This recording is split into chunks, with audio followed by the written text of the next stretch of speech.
Hey guys, good Wednesday morning. I hope you all are doing well. I am Alternate Juror and thank you for joining me today. I see there's Christine is here. Hello. And of course, Gabby, Stormy. I always wonder about your weather, but Gabby already asked you, so I won't. Hello, Ronnie. It's good to see you too. I hope everyone is having a great day.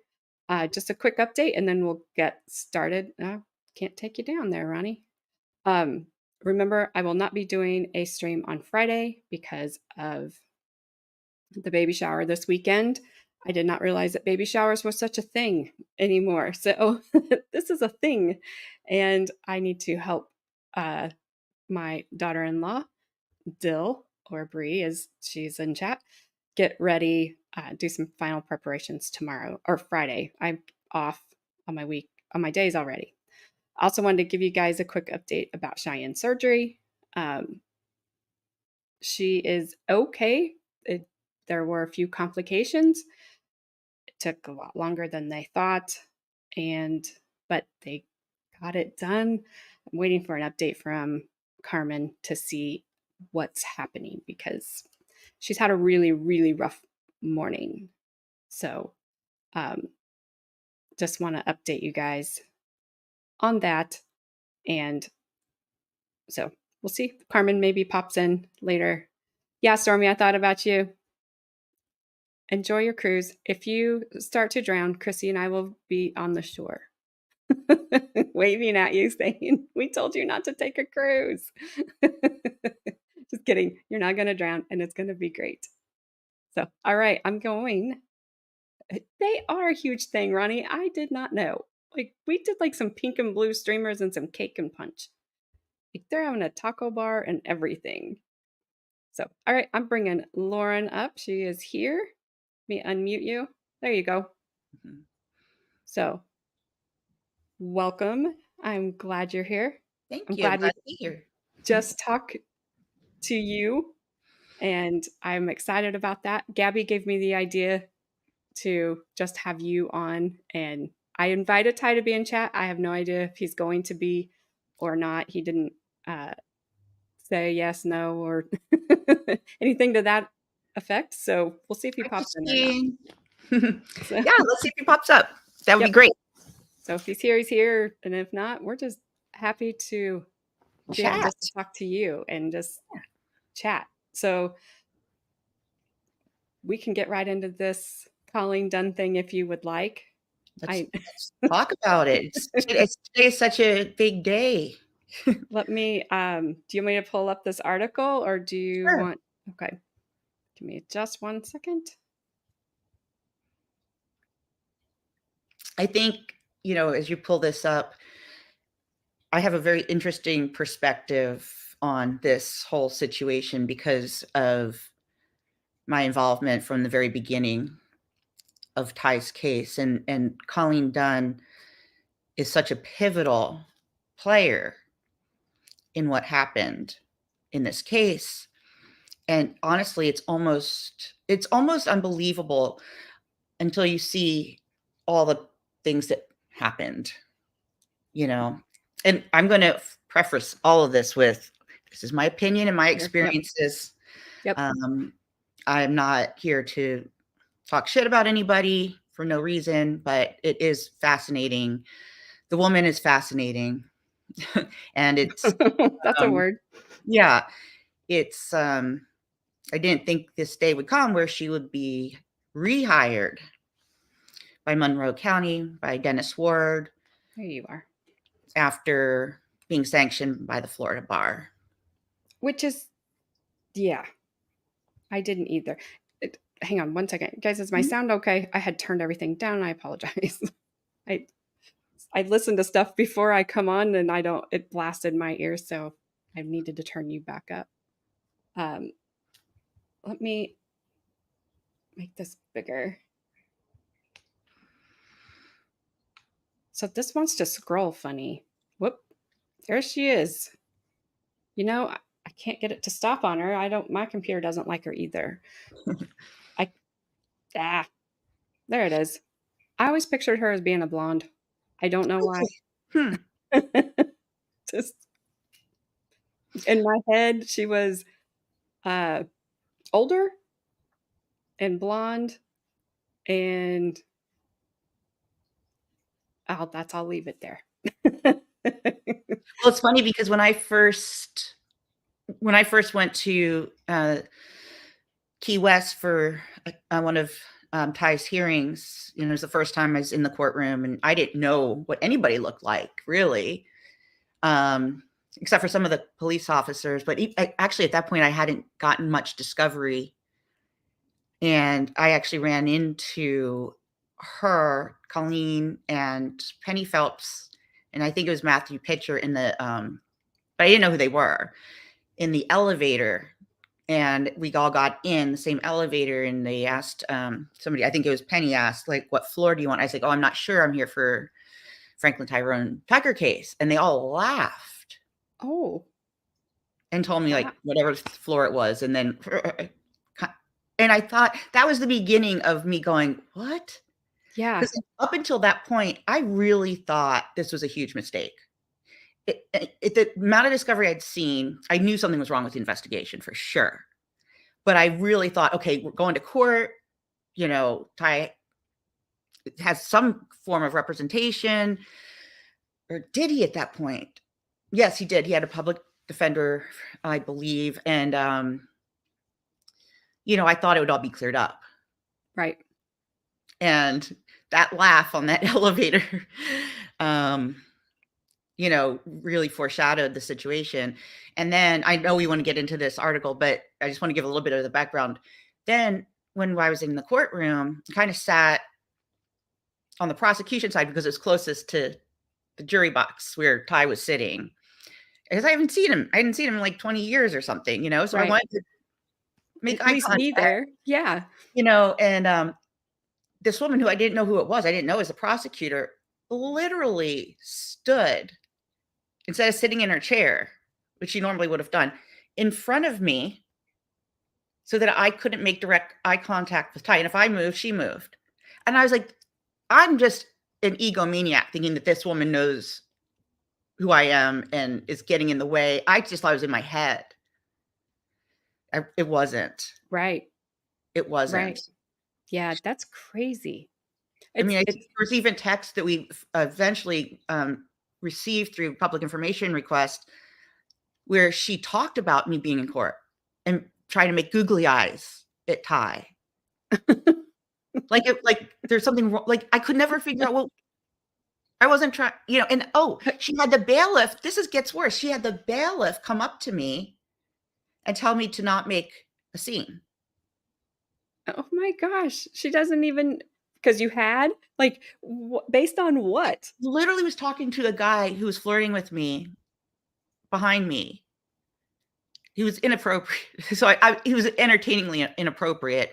And so I was talking to him. It was no judge was in the courtroom. It was nothing. I didn't do anything. And I was, told not to make a scene. That's insane. I jaw dropping. I'm gonna take this down for just a second because I do have a question for you that is in this article, but, um so when I was reading that and she was talking, she did not want you guys to get married because you might be called as a witness. Okay, Why would you have ever been called as a witness? that You was, were not there. that was a You lie. weren't.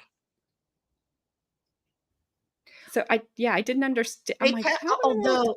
although they did. So part of this history is at one point I did hire an attorney for Ty, and this man actually knew Colleen. They had, I forget how they knew each other, but they knew each other. Um, and you know how Ty and I are. We talk. We talked on the phone. Everybody, don't talk on the phone. People are listening. Colleen Dunn is listening. But she's like all these warnings, and we're like, I understand that we're being recorded and listened to, but we have nothing to hide. Right, And if it gets personal, like you don't have to listen to our personal right. calls. And he kept threatening me with Colleen pulling me as a witness. And I was like, how? Yeah, what are you gonna say? I wasn't there. Oh, so in this article, it says that, and this came from Colleen's response from my Florida bar complaint against her, from which she was sanctioned. So some of the things from that article are her response to my Okay. complaint. And so she says, one, that it was a joke, that she had texted a personal friend about us not getting married. And that was not true. It was the captain, the lead captain on Ty's case, that she was texting. It was not a joke. Where was I going? Is the witness thing. My brain went everywhere for a second. But it goes on to say something else. Do you want to pull it up? Sure. Yeah, and But to don't answer your worry, question, that like, happens to me all the time, so no, I'm no, glad no, I'm not the only one. yeah, no, I had total brain freeze. Let me like I said, this wants to scroll funny for some reason. I'm not sure why that won't. Oh, it gets even better. So, Is that the beginning of it? No. Why can't I get that up there? I'll keep talking then. Okay. Just so no. So, at some point, this guy became a real d bag, and was fired, but because he was colluding with Colleen. It's a whole other story that's got me distracted. Is why I can't think straight. Okay. But but they actually entered a bunch of, right, because we ended up firing him. And as we fired him, Colleen entered a bunch of my jail calls with Ty into the evidence in the case. And it was a complete threat. And that's where I was going with this. Continually through this case, they've tried to pull me in and threaten me with involvement. And so putting those jail calls in discovery, if there's nothing in there that had anything to do with the case other than me and Ty talking or whatever. So I'm she had a history of kind of it really felt personal with her and me.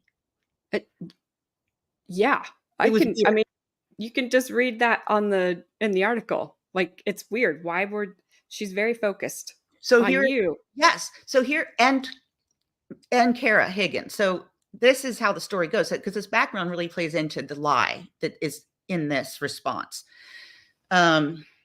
So Kara Higgins was Ty's attorney, wonderful attorney, and it was she who was the attorney of Mr. Skinner, who Colleen Dunn prosecuted previously, and he opened a bar complaint against her because she lied in court and she withheld evidence.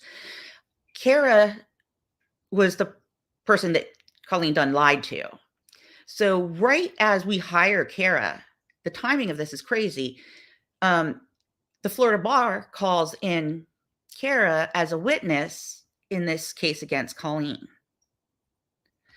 the separate case. Right. So Colleen hates Kara. Colleen hates me for some reason. And we had filed a motion to disqualify Colleen Dunn, which was scathing.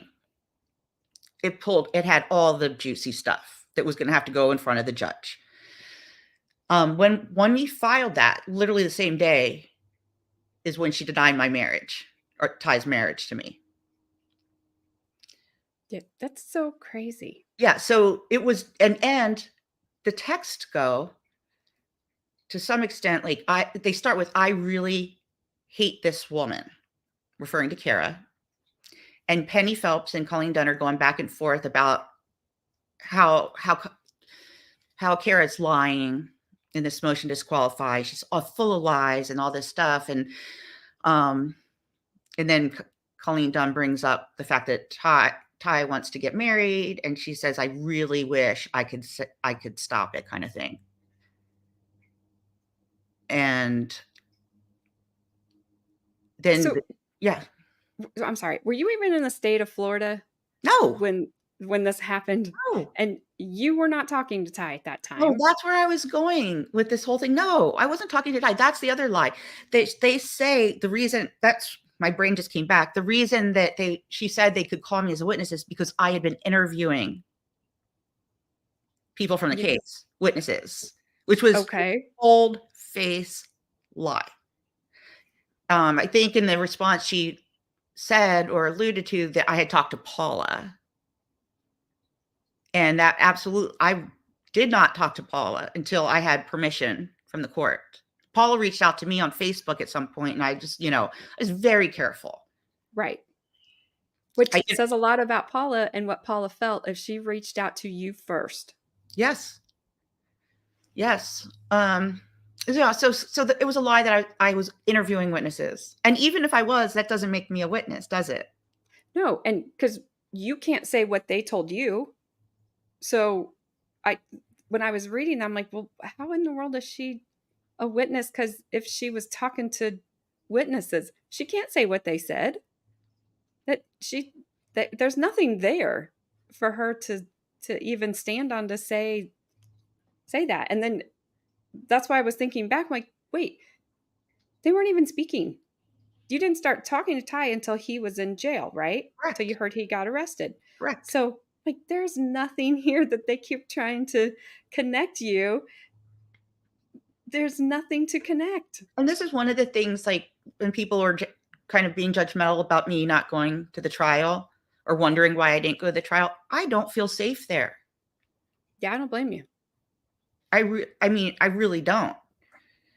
Um, Yeah, because Colleen, they probably would not let you leave. They would come up with something. oh yeah, the last time, when Ty came home, I think my nerves were on edge probably for 30 days after we got home because I was so afraid of, well, first of all, it was a shock that he was coming home. We didn't know.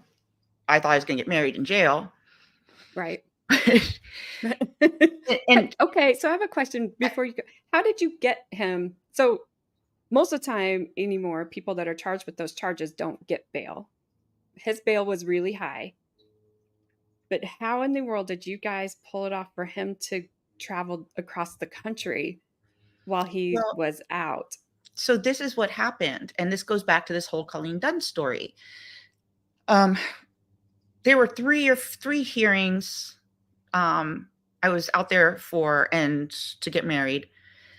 And one of them was the hearing for the motion to disqualify Colleen Dunn. This is where it was going to be our moment in glory in court to tell the judge this is what she's done, and she cannot be on this case.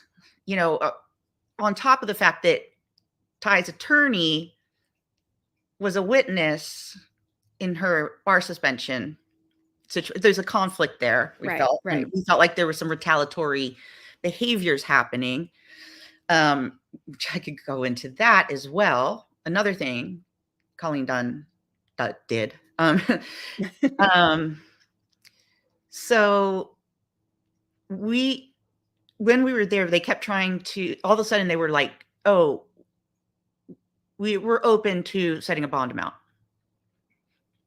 because they didn't want us to go to court. Right. They didn't want that Okay. hearing. And so they set, at first it was like $1 million, and then it was like 1.5.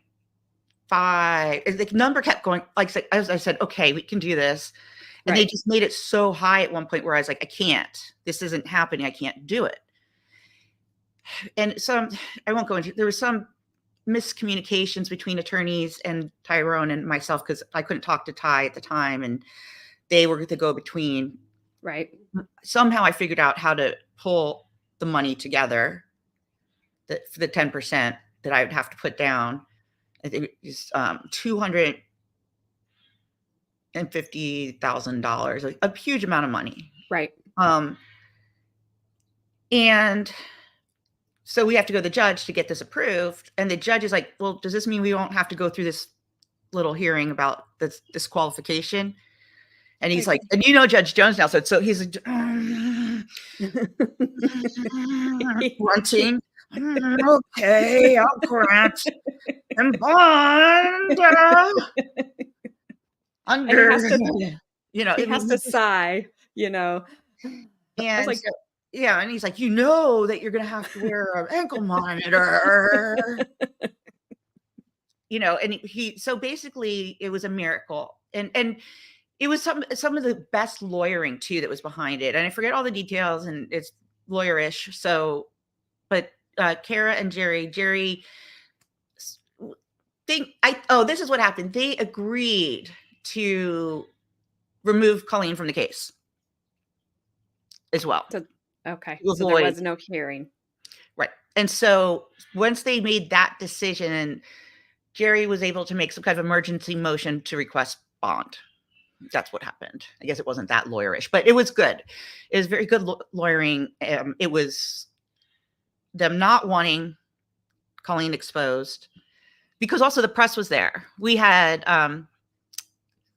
Inside Edition was there because we were getting married and it was great Right. tabloidy Right. stuff, right?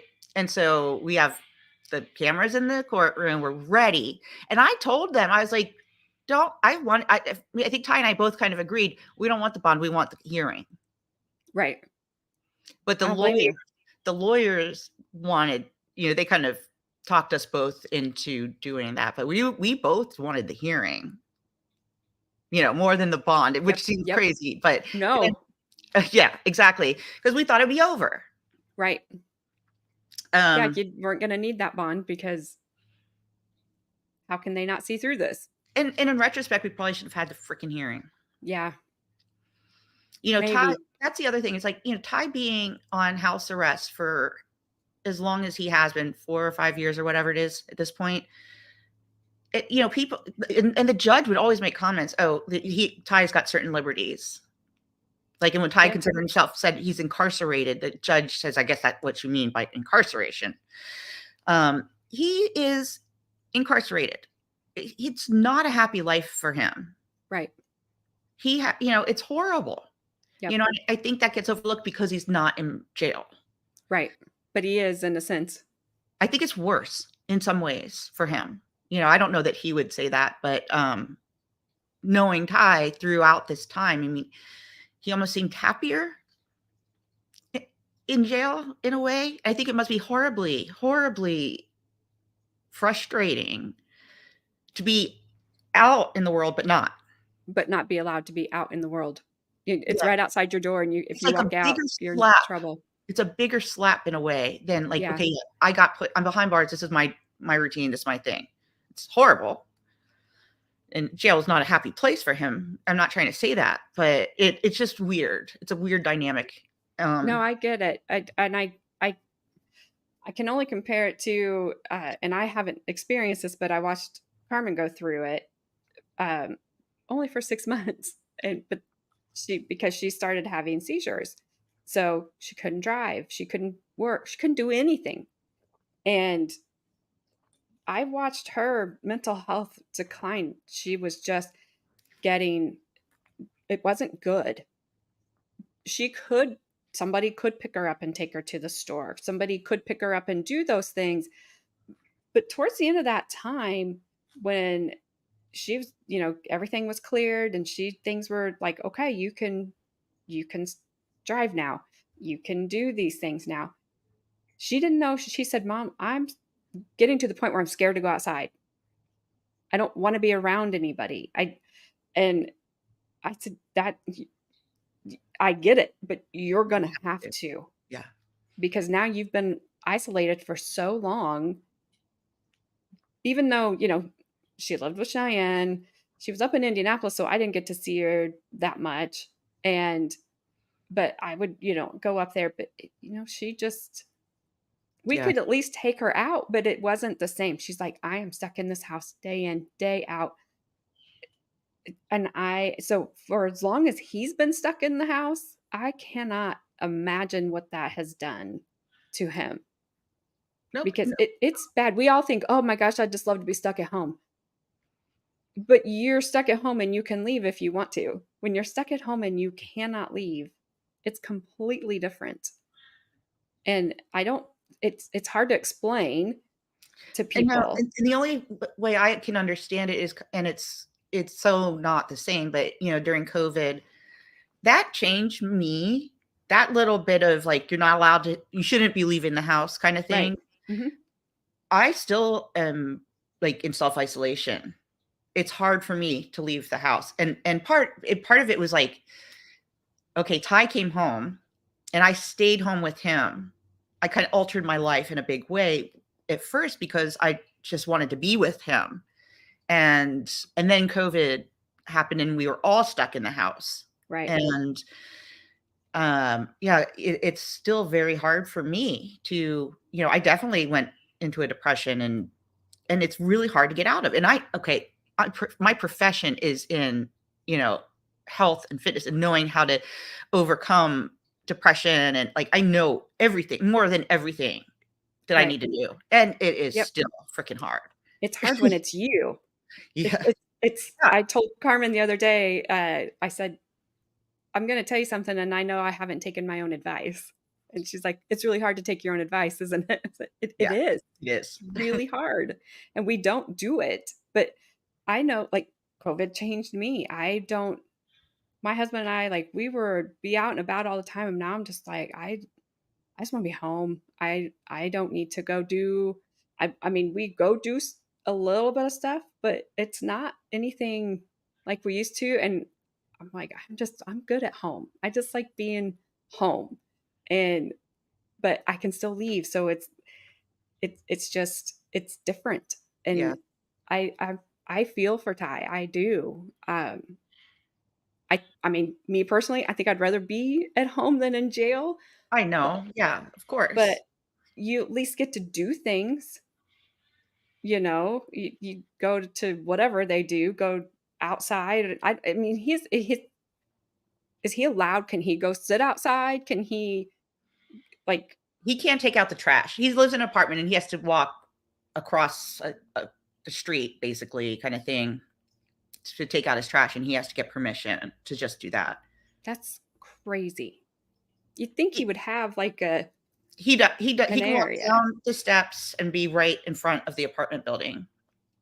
and that's it.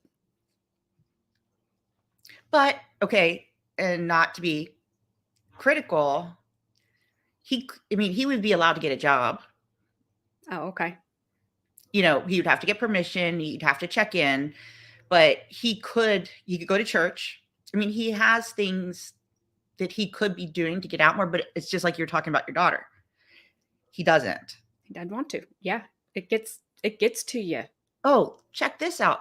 So he has one of my dogs, his dog now, basically, because it lives with him.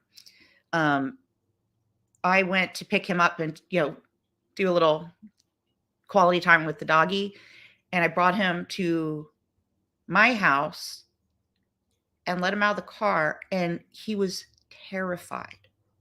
He had like agoraphobia. The dog, and Mhm. this is the most gregarious dog. I take him on walks, and it was hard to walk because he was just like so much energy, and he just like hunched down because the dog doesn't is in the same situation as Ty, and Yep. it's affecting the freaking dog. Yeah. Wow. That's You know, sad. I mean, and that broke my heart, not just for my dog, but for Ty. It's Yep. like it gives me a glimpse into that reality that nobody can understand. Right. Nobody. And you can't unless you do it. Yeah. Unless it's you, And this you goes back can't. to how can you sleep at night when Right. you are clean done? I and I don't know. I think about that, and I don't know. I I heard somebody say I heard an attorney that I was watching before I ever started streaming, and they were talking. I'm going to bring you back up just for a second because you're there. We go. Um, he said you can tell a good prosecutor not by and I don't like this is a term that they used. I'm not using it by the amount of scalps they have hanging on their wall. Because if they're just covered, they're probably not a good prosecutor. They're there for the win. If they don't have very many, they're there for to prosecute the guilt, who they believe to be guilty, and to solve those cases. And they're not worried about the win. They Right. want to do it right. And so some of these, and then he said these prosecutors that are worried about the win and all they want to do is win, they don't care because it's building their political careers or whatever their next stop is, which is not going to be in the prosecutor's office. It's build it, they're getting there. They have to have the wins to get to that next point. And I thought, on the backs of innocent people should not be the way to do that. And it really stuck with me. So it makes me look very differently at a prosecutor if they're like, how are you handling things? Are you good? Are you bad? And there are good prosecutors out there. I'm not saying there aren't. I know I was hard on a lot of prosecutors, but there are good ones. Yeah. But not if they're just there for the win and they don't, that's all they care about. Right. So I don't think they have any problem sleeping at night because Well, they have the win. here's It's the about thing. them. Here's the bigger problem, though, with this whole thing. They had a win in this case. This case was easy. It's not a Yeah. whodunit. No. It it's freaking obvious. The living victim said who it was. Yep. Yeah. So I don't know how much of this people know, but how. Okay, when I first started seeing the discovery, and I was like, I can't figure out if these are the most corrupt people or just the most incompetent people, because the police work was so bad the night of the crime. There were officers, so they were looking for a black guy named Detroit. That's what Paula said. Living in a warehouse. They go to the warehouse and they look up Detroit in their little system. Well, there's two Detroits. One's white, one's black. Both who stay at the warehouse, oddly enough.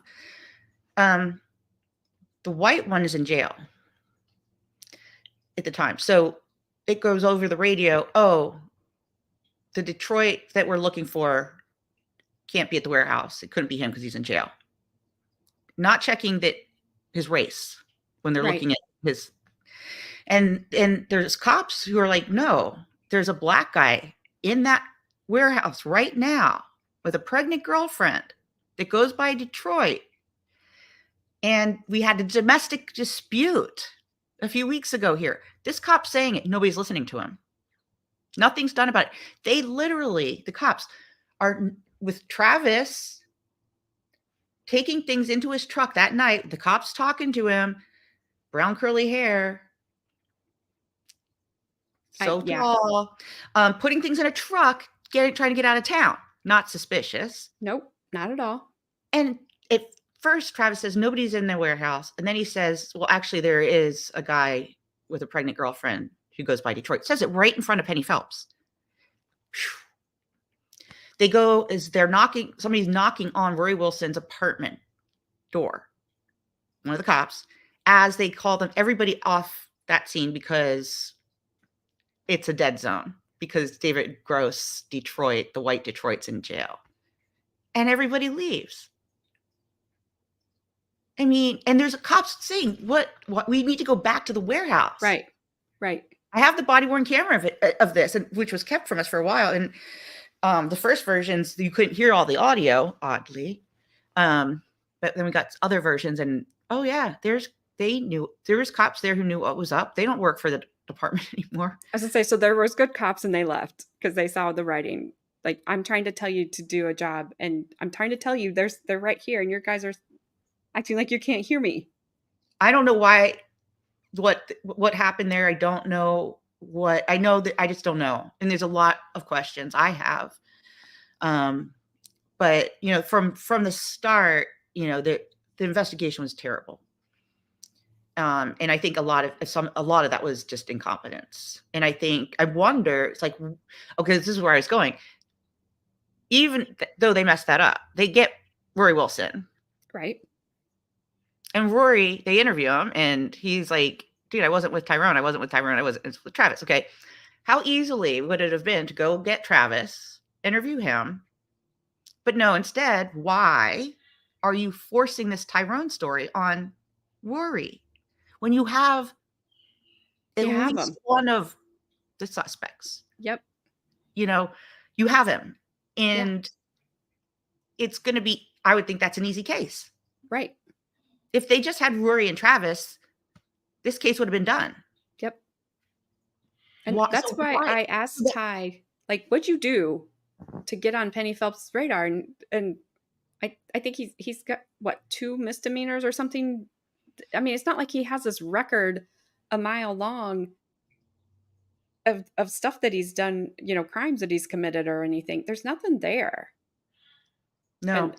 And And I I don't know the answer to that, but I think Penny had a theory or a way she liked to do her investigations.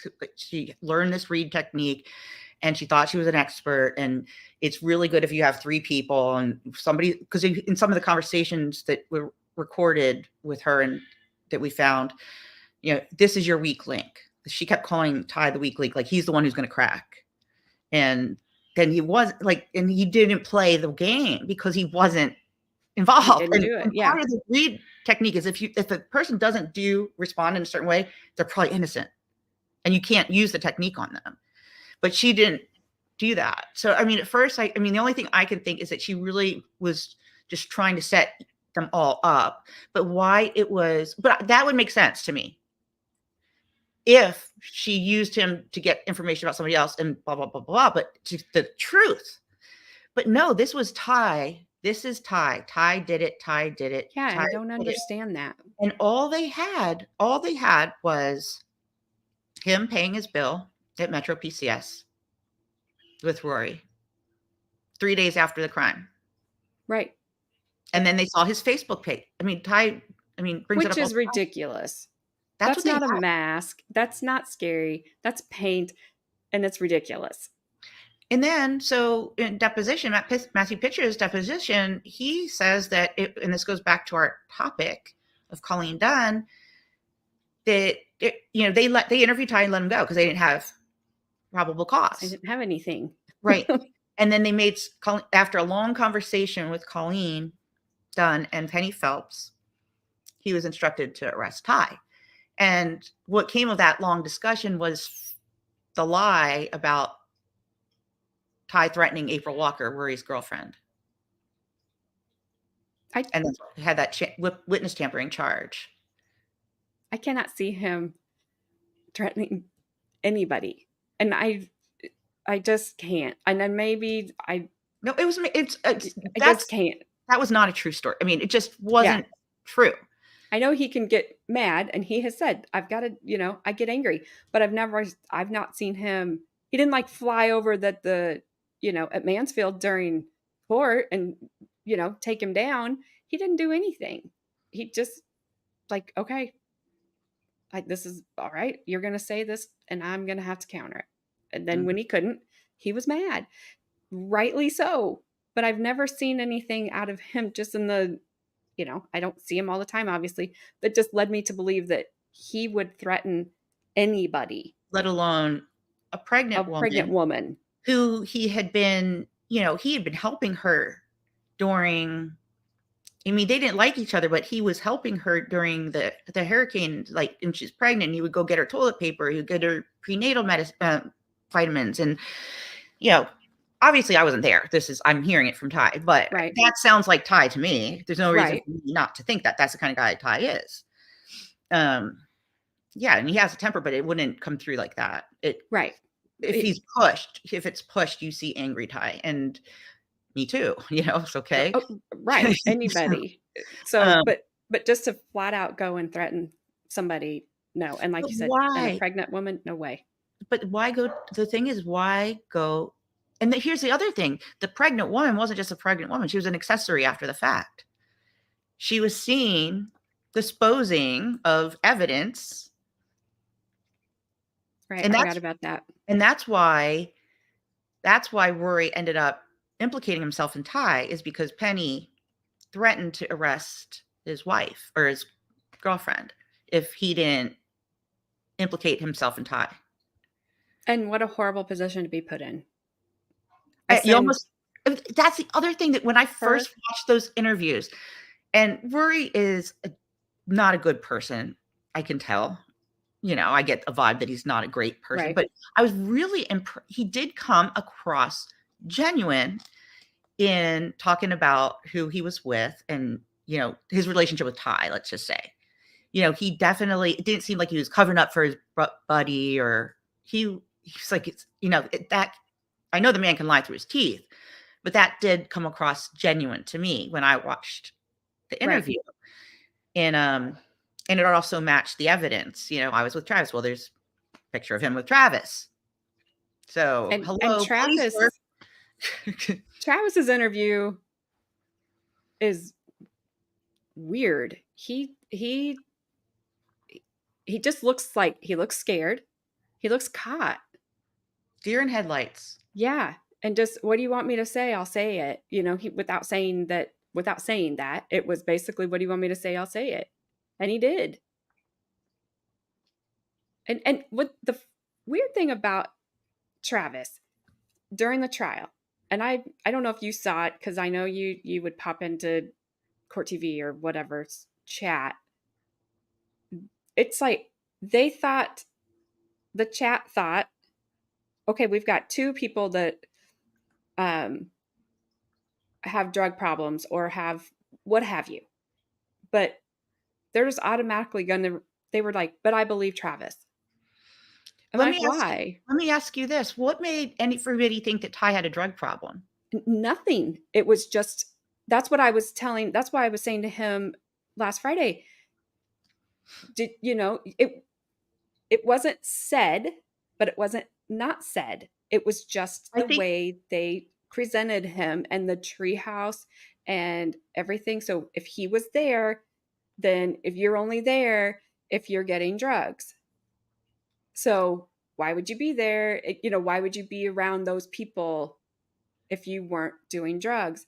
And so it was implied without yes, being. and I think a lot of what went wrong with Ty's trial is things that were implied that weren't addressed by Mhm. Ty.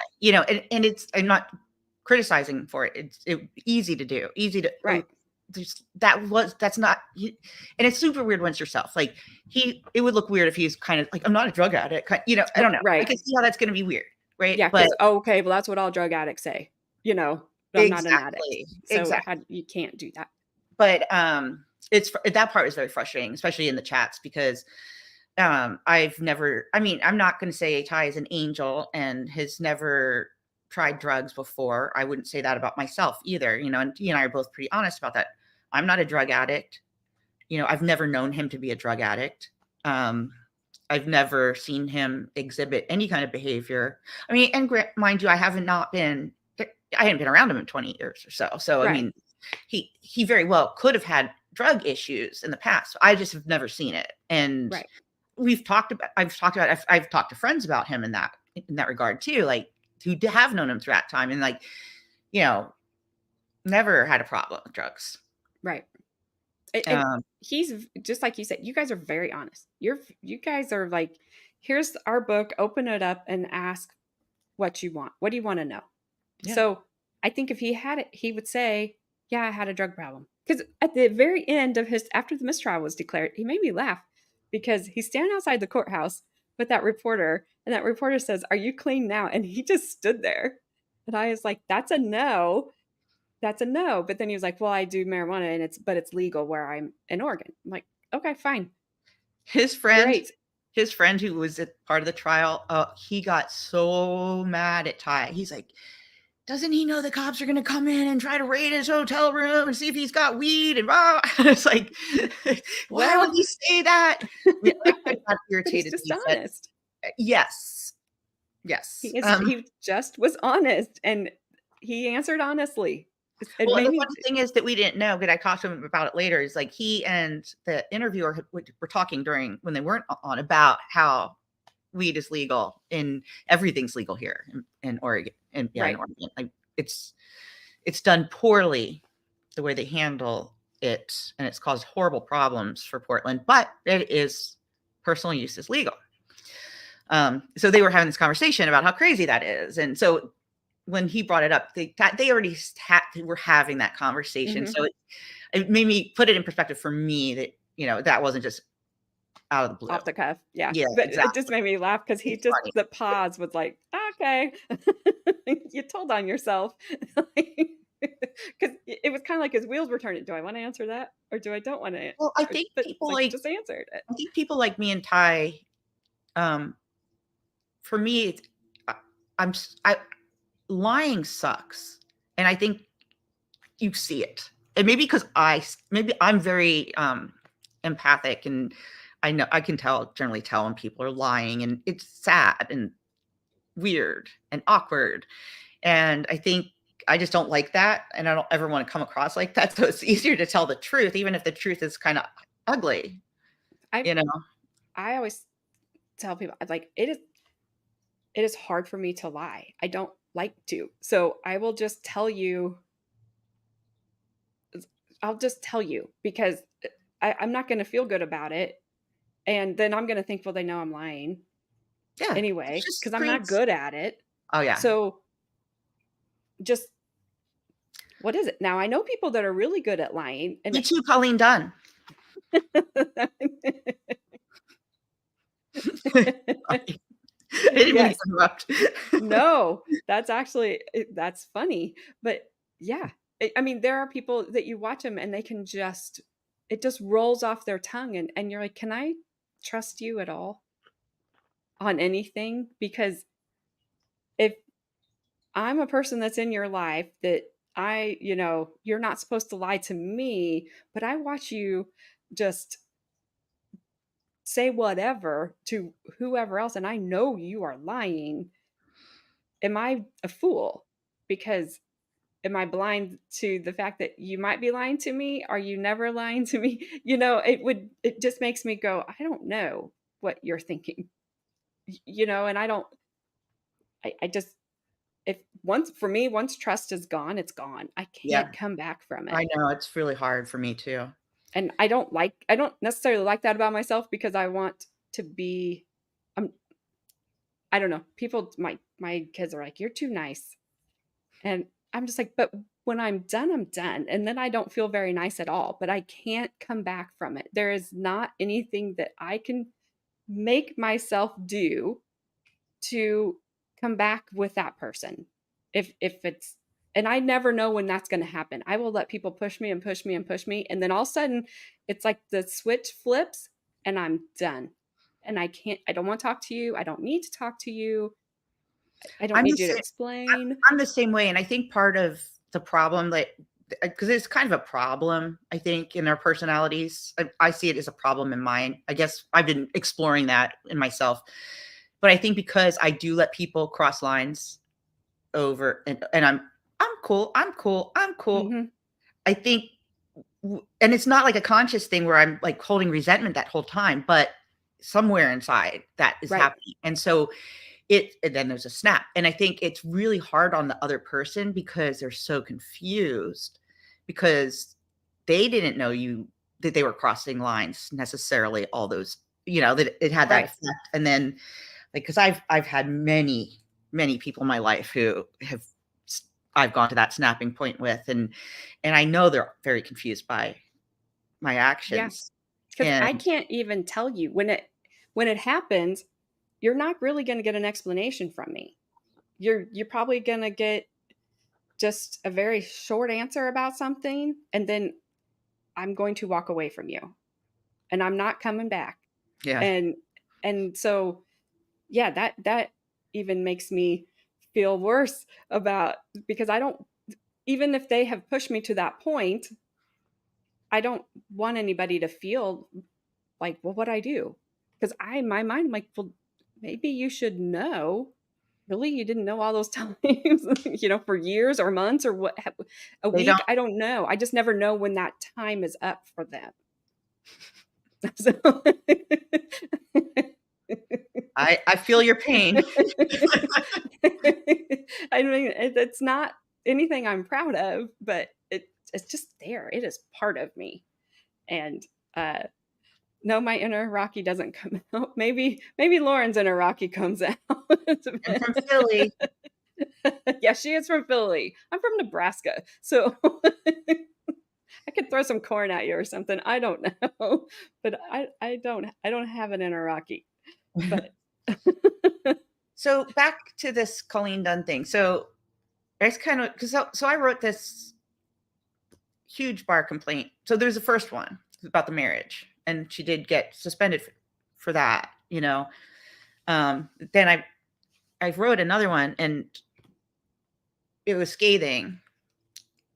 But the Florida bar, the Judge Jones had ruled. This was a big deal for me. When we filed the motion, I forget what motion it was, but basically to dismiss or something like that. Basically, the judge said, "Hey, look, yeah, there's been problems in this, like, because we had finally gotten the grand jury transcripts because we knew Colleen Dunn must have lied in that to get an indictment, even though indictments are easy to get, but yeah. she had to have lied. And so we fought to get the transcripts, and we finally did. And yes, there was a lot of omissions, and it was bad, legally. But the judge said, "Oh, things weren't done right, perfectly, but none of it rose to the occasion of misconduct." And the Florida bar said, "Hey, we were about to fully investigate your complaint, but the judge is in a much better position because he knows all the facts. And he says this isn't a problem, basically." And so they closed. Now, that Wow. felt very suspicious to me because I definitely I mean, they weren't showing me favoritism or anything like that, but they were very open to my complaints and stuff. So for that to turn all of a sudden, I thought it was really odd. And that they based it on the judge who didn't have all the information. He even Right. admitted at trial he didn't have certain information, especially concerning Naeem Jackson. So Colleen, she lied to the grand jury. She had a grudge against me and Tara For whatever reason. and Ty. Can't leave him out. Well, yes. Biggest grudge there. um, I you think you're know, number two.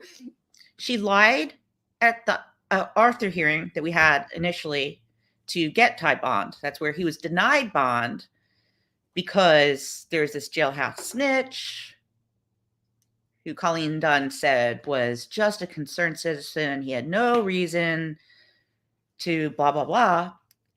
And, it turns out that she had withheld. There were several interviews with this guy, Naeem Jackson. The first one was withheld from us until well after the Arthur hearing, where he tells the cops, the cop is like, what's your end game here? He's like, "Well, I want to get out on probation, and I'll give you information about the treehouse murder." I mean, blatant. So she lied completely about Naeem Jackson. She didn't tell him that she had worked with Pitcher and jailhouse staff to manipulate the whereabouts to put Ty in proximity to this guy so that he could say he said these things. I mean, Right. so that alone is a huge violation of Tyrone's rights. I Yep. mean, that the bar should have. There's enough evidence of Colleen Dunn's involvement in that scenario. They should have investigated. 100%. I think that they made a mistake there. And so she lied at the Arthur hearing. She participated in all that with Naeem Jackson, knowing it was bullshit. And then there was the situation where she told Penny Phelps to pack the courtroom when the motion to disqualify was to occur. And they got the dates wrong. And all these cops, over 20 cops, undercover cops, showed up in court to support. They lied and said to support Matt Pitcher because they thought he was going to testify and all this crap. It was pure intimidation. Yeah, it's sad. And we have her in text saying that. That's not a joke. No, and nothing she said was a joke. Why would you joke about something like that? Because you only joke about that, and then if you don't do it. But that's not Right. where she went. She was Right. looking, and then somebody gave her, well, you can go here, you can use this. And I'm like, that's weak. When I was Oh, reading, I'm like, that is really, really weak. we got the internal affairs interview audio of her being questioned about that incident. And she's such a liar. I mean, she just lied to the investigator so easy. It just flew off of her. I mean, that's when I didn't understand Colleen Dunn. I don't think I still completely do, but when I heard that, I was just like, she just doesn't mind lying at all. Like, No. that's just part of what she does. And that makes her a horrible prosecutor because that's when at all costs, she doesn't care. I don't think cops should be allowed to lie. I don't think prosecutors should be allowed to lie. I mean, I don't think they are allowed to lie, prosecutors. Well, I don't know about prosecutors, but cops are. That's what I always tell everybody on here when we see somebody go talk to the police. I'm like, what's the first thing you should have done? Shut up. When they and I know I've seen cops say, this guy, we thought he was guilty or whatever, and he lawyered up immediately and we focused on him. Well, they focused on him, figured out it wasn't him, and moved on. And, thank goodness. But it's like, and then I tell everybody, remember and I don't, there's good cops out there just as much as there are bad cops out there. So I'm not, No, I get it. just like dissing on all cops. But I always remind everybody, they can lie to you. Remember that they can lie to you and they're going to. If they need to, or they feel like they need to, they're But going to lie to you. I understand. I don't like it. I still don't think they should, but I understand I am with, lying with you. to find the truth. But Yes. to lie to paint a story you know is bullshit, I, those are two different lies, in Yep. my opinion. Absolutely. And Yes. that's like I'm watching the Karen Reed trial, Oh my and gosh. I haven't watched a lot of it. I've watched little clips from Justice is a Process that he's put up. Just the little things I've seen from him. Oh I my gotta tell you, it's gosh. kind of this. It's very similar to watching Ty's trial. Like when the prosecution's case is so weak and it's obvious. Like, I mean, I think the caliber of attorneys across the board are, better, way better in Karen Reed's case, but you can tell they have no case. And her attorneys are great from what I have seen from them. Amazing. They're excellent. But so you have the DA plus the judge. Judge has been, not great in this, that what I've seen. I think Steve put up a clip of they were trying to hear something on the stand about her. I don't know what call it was. Didn't she say that she left him? She left him there, and he hasn't came home. And that whoever was on the stand said, I can't hear." And then they were like, "Play it one more time," and they did, and they wanted to play it one more time. And she goes, "Like that's enough." Like, what do you mean that's enough? It was hard to hear, but it might be easier to hear in the courtroom than Yeah. us I getting thought the that was audio. weird too, and I've heard other people say that she's bought that's a huge complaint I've seen from people. I haven't been following it up that closely up until now, so I don't know the history, but it Well, definitely. I watched some of the hearings a while back because this has been going on for so long, and I didn't like her then. I thought she did some stuff, but then she moved this to a smaller courtroom right before it started. Which, like, why did you do that? This is huge. So why are you? Why? And then who are you cutting out by doing that? Yeah. So I I don't know. It's the same with this Delphi case here. They're trying to get. I saw the headline, and I can't even read the articles because they make me so mad that the prosecutors are trying to get it so they cannot bring up the Odinism, and something else. I'm like, if your case is so strong and you guys are so sure you have the right guy, let them say whatever they want. Let the defense say whatever they want to say because your evidence will outweigh theirs. But every turn, you just try to shut down and shut down and shut down the defense. And it makes me suspect you more and more and more. Okay, like, this is another great topic, not to cut you off, but, so the state in Ty's case files this motion saying that Ty kept mentioning that evidence was tampered with in the first trial, Mhm. and that he should not be able to do that in the second trial, and they cite the inv internal affairs investigators' report of findings of hundreds of pieces of evidence that are in question because of chain of custody issues, that they show this list and say, "See, there's nothing tampered with here, so he can't talk about it." And it's like, and the same freaking thing. These, and they're I feel like they're desperate right now because they also then filed for the motion to reinstate the gag order, and now there's article. I'm sure Ty said you the other article about the gag order. They write it. Yes. Now it's getting publicized. Ty's merch. The sh Advertising. It's Yeah. like they are stabbing themselves in the foot Yes, every 'cause step of the way. when I was reading that, 1, the shirt that's on the top of that article is hilarious. But 2, what are you scared of? What are you guys scared of? Oh, and Why do you again, need to they shut bring him me in down? they bring me into it again in that motion. "Oh, Ty said Lauren's gonna interview Todd."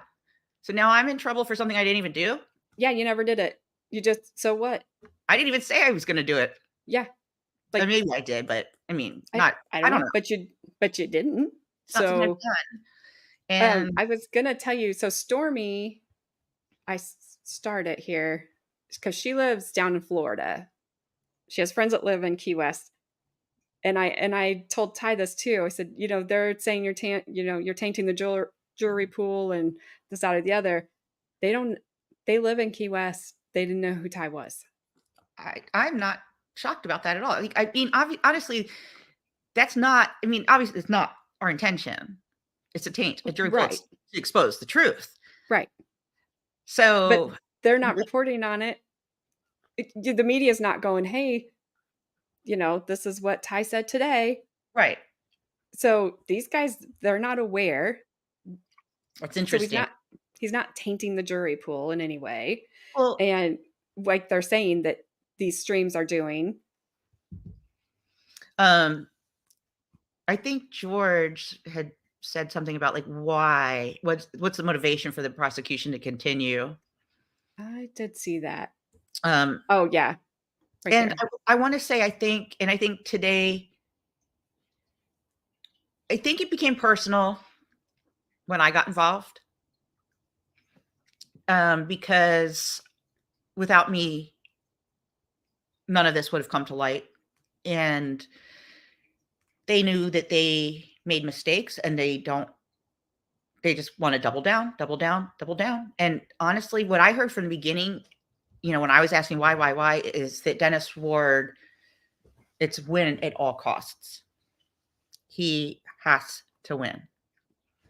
And And and it so feels does Collington. right. No, they were a dynamic duo. I mean, and I think it got really personal when she lost her job, in part because of what we were exposing. I think, Dennis is not a fan. And I think Dennis has abusive power issues, in my opinion. And he thinks that I'm wrong, he's right. And that's what it is. Right. I wanted Carmen had said something when we were talking about lying. There's lying to try and trip someone up where they say something, then there's lying where they just make something up, basically throw things at the wall to see what sticks. Because her and I have had a lot of conversations about the interview techniques that police officers use. Yeah. Even though she wasn't an actual officer, she well, she was an officer in the jail. She wasn't a road officer, but she would take these classes, and I would argue with her, especially about body language. Because I'm like, Carmen, if I cross my arms, it doesn't mean anything. It might mean I'm cold. It I might don't just mean I'm just sitting like this. It might mean I'm mad. It might mean nothing at all. And I said, to read all this stuff into the way somebody sits or their eyes moved left or right or this side or the other.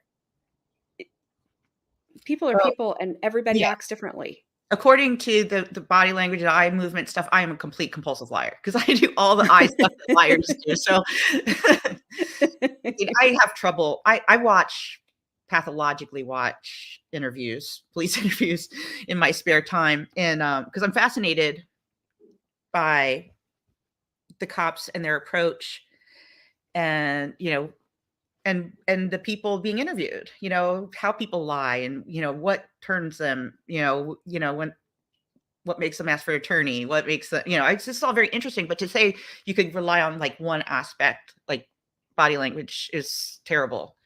Terrible things could come of that.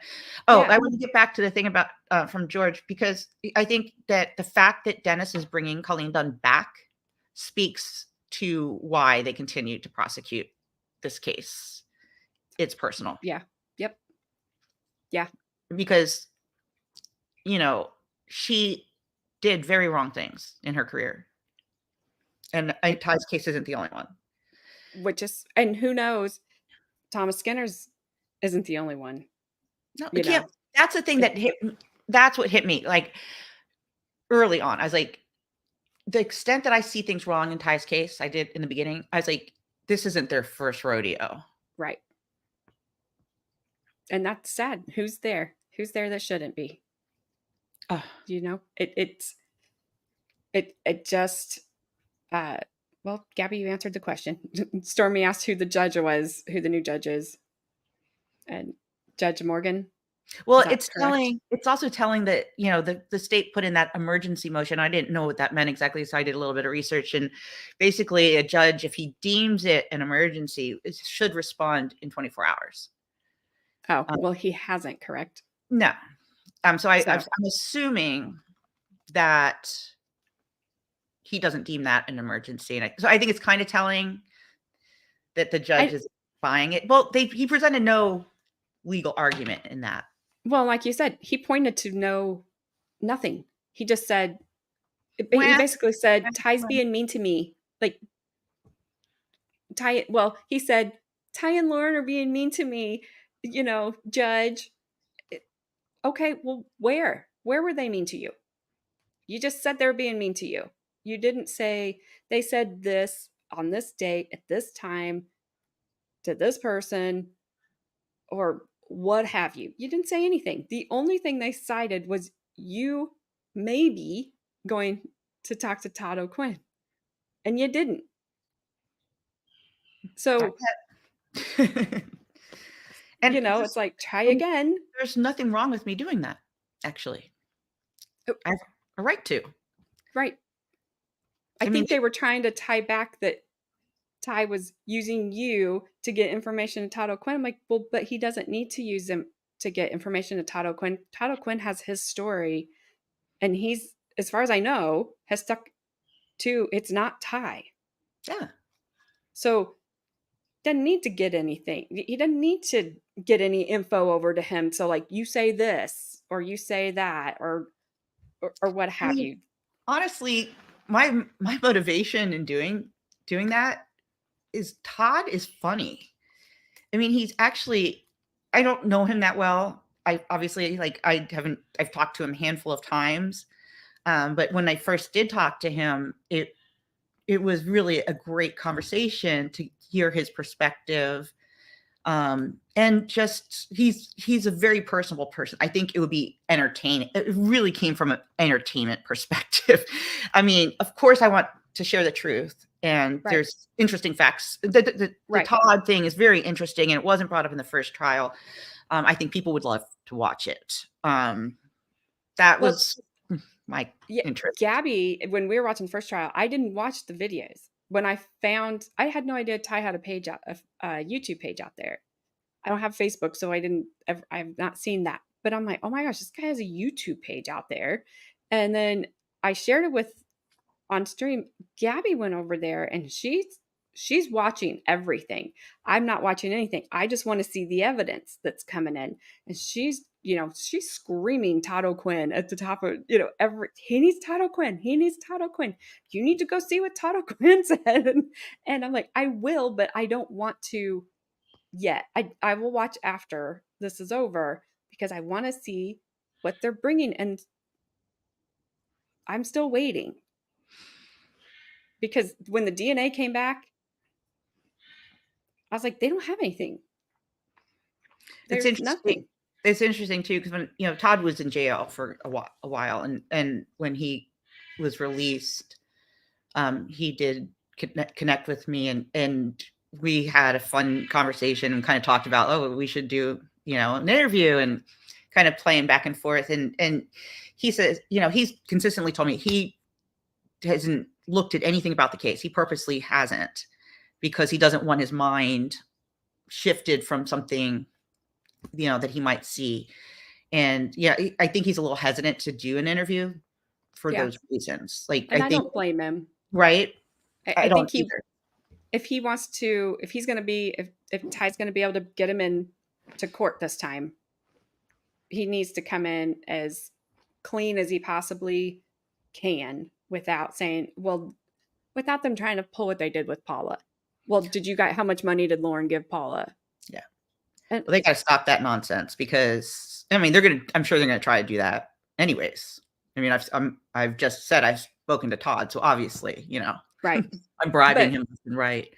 if you had $0 to your name and you still did everything that you have done, would they even know your name? It's a blessing and a curse, right? Mm-hmm. It's been Because they knew, I think they thought, okay, she's coming in, she's got money, she's going to be able to, obviously, Colleen learned you were going to be able to do some things, but you didn't just do those things, from at least from my perspective of just watching and listening to you, because you had money. You did it because you're intelligent and you're gonna go. You're like well, I say this in the most respectful way, a bulldog. You are going after it 100 miles an hour. You're not letting go. Here I come. And I'm going to find what I need to find. And you did. It didn't matter if you had $1 or $1,000,000. You were going to oh yeah, do what you've done. yeah. So they're just using that because, oh no, well, because they can. I They mean, yeah, because what else do they have? I mean, and I think it shows their desperation that they even bring mhm, my name up. I yep. mean, it's Because crazy.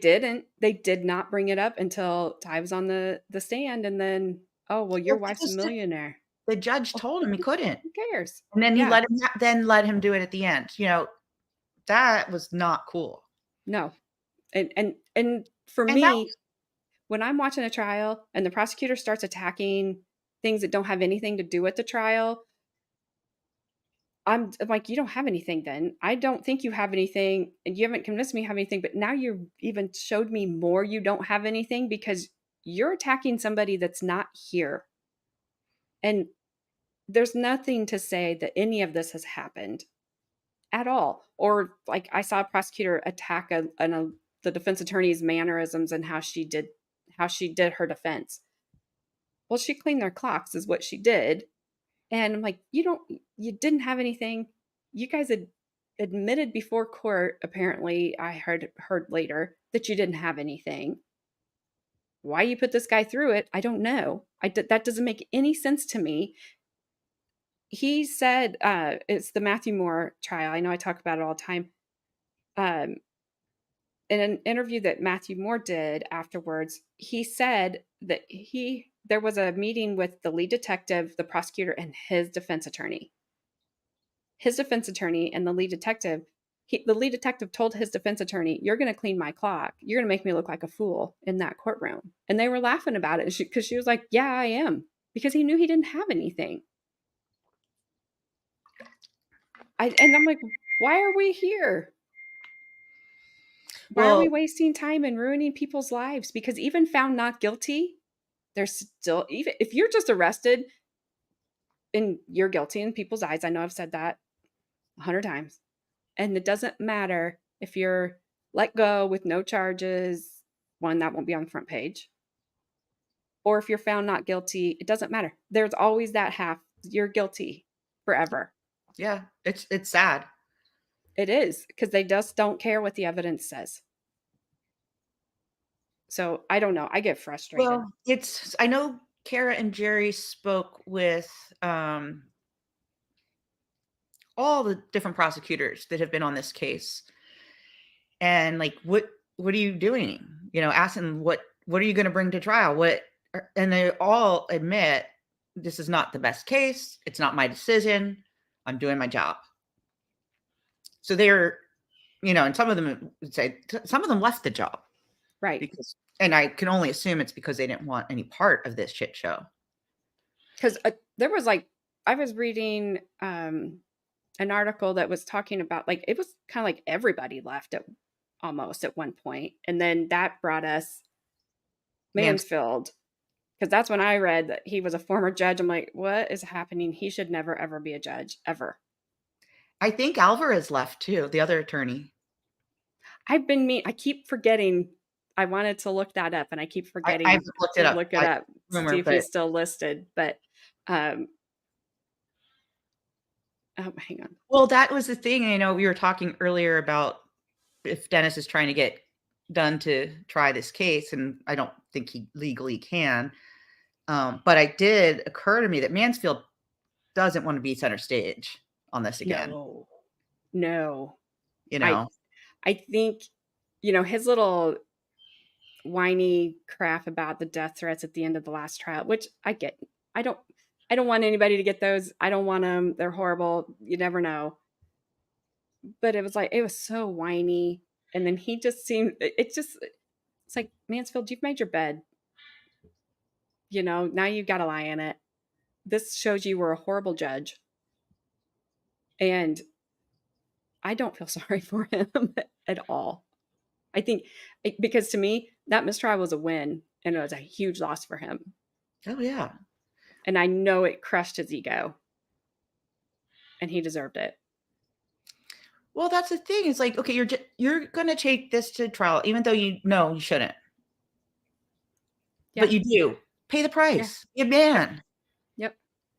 Like like the other attorneys you're talking about. Yeah, you're gonna clean my clock. Yeah. And she did. He looked like an idiot. And his this lead detective apparently just got divorced here not too long ago. His now ex-wife reached out to Matthew Moore and said, "What you got is what I got."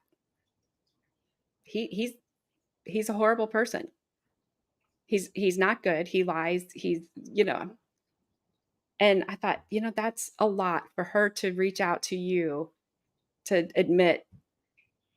I, glad she's out, but it tells you a lot that they don't That's care. an interesting, not exactly to your point, but I keep waking up thinking somebody is going to come forward and help with some truth, even if it's just some answers as to what actually happened and why. And Um, I don't know who, you know, because you got Anathea. She's gone, right? yep. She's passed away. Um, who I think that's their person. From the get go, that scene, her name was brought up more than anybody's in trial. Like, why are you not talking to her? Well, then I found out because she's not alive. So, Well, no, they weren't talking to her anyway.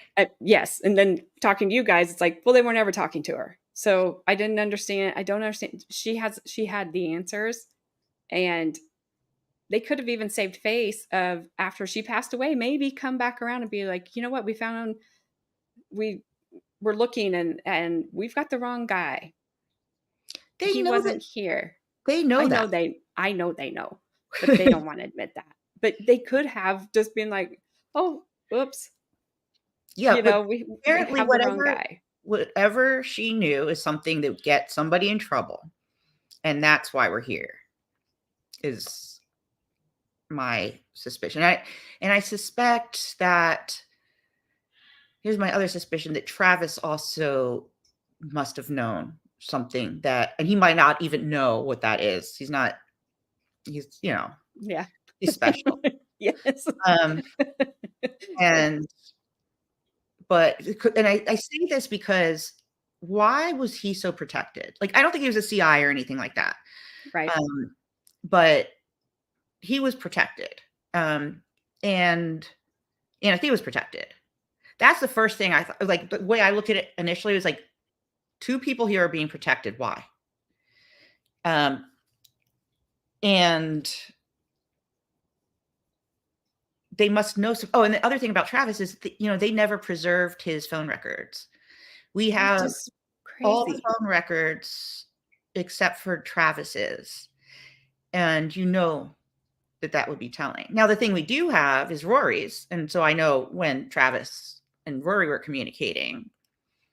But what else was on Travis's phone Right. that we don't that they don't want us And, to know? what was in his truck, because that would have told, I believe, that would have cleared Ty immediately because he wouldn't be in there. There wouldn't be any DNA. And there's not any DNA anywhere of Ty's anyway. But if you you didn't even try to put him in the truck. Or did you try to put him in the truck and realized he wasn't in the truck, and then now the truck is gone? I don't know. I feel the same way about if they knocked on the door and continued to knock on the door and went in that warehouse that night, Ty would have not been involved.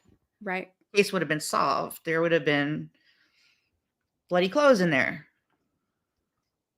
It's presumably. and it'll I know I'm repeating myself. It'll just always bug me. Why? Why him? Yeah. The truck. So the truck is sus as AF. I'll say the truck is sus AF. So the cops go up and trick Travis into coming from Big Pine or wherever he was back to Key West to retrieve some stolen belongings that the cops recovered supposedly. Well, it was bullshit. They bring him down there because they want to talk about a murder, right? So they know where the truck is. They arrest Travis. The keys get put into evidence, presumably. Nobody looks at the truck. Why? Yes. For I forget how long. It goes into, this was November, the end of mid-November. It's into December when the guy finds the backpack in the house that Travis was staying at. Cops come. I think it was shortly after that. They're like, oh shit. We probably need to do a search warrant of the truck or something. I don't know why they did it when they did it.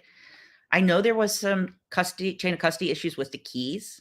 I think Danielle Malone had taken Of the course. truck keys out. And that was one of the things that was unaccounted for a period of time. I mean, there was some rumor at one point that, and I think it was bullshit, but that Penny planted something in the truck before the search warrant. They executed the search warrant. I don't know. The whole thing was suspicious. So the timing of it, they did not videotape, or if they did, they didn't turn it over. The search. It was Penny, Danielle Malone, and Cece Hoverson, who was a jail cop, do the execution. Oh, and John Underwood, I think.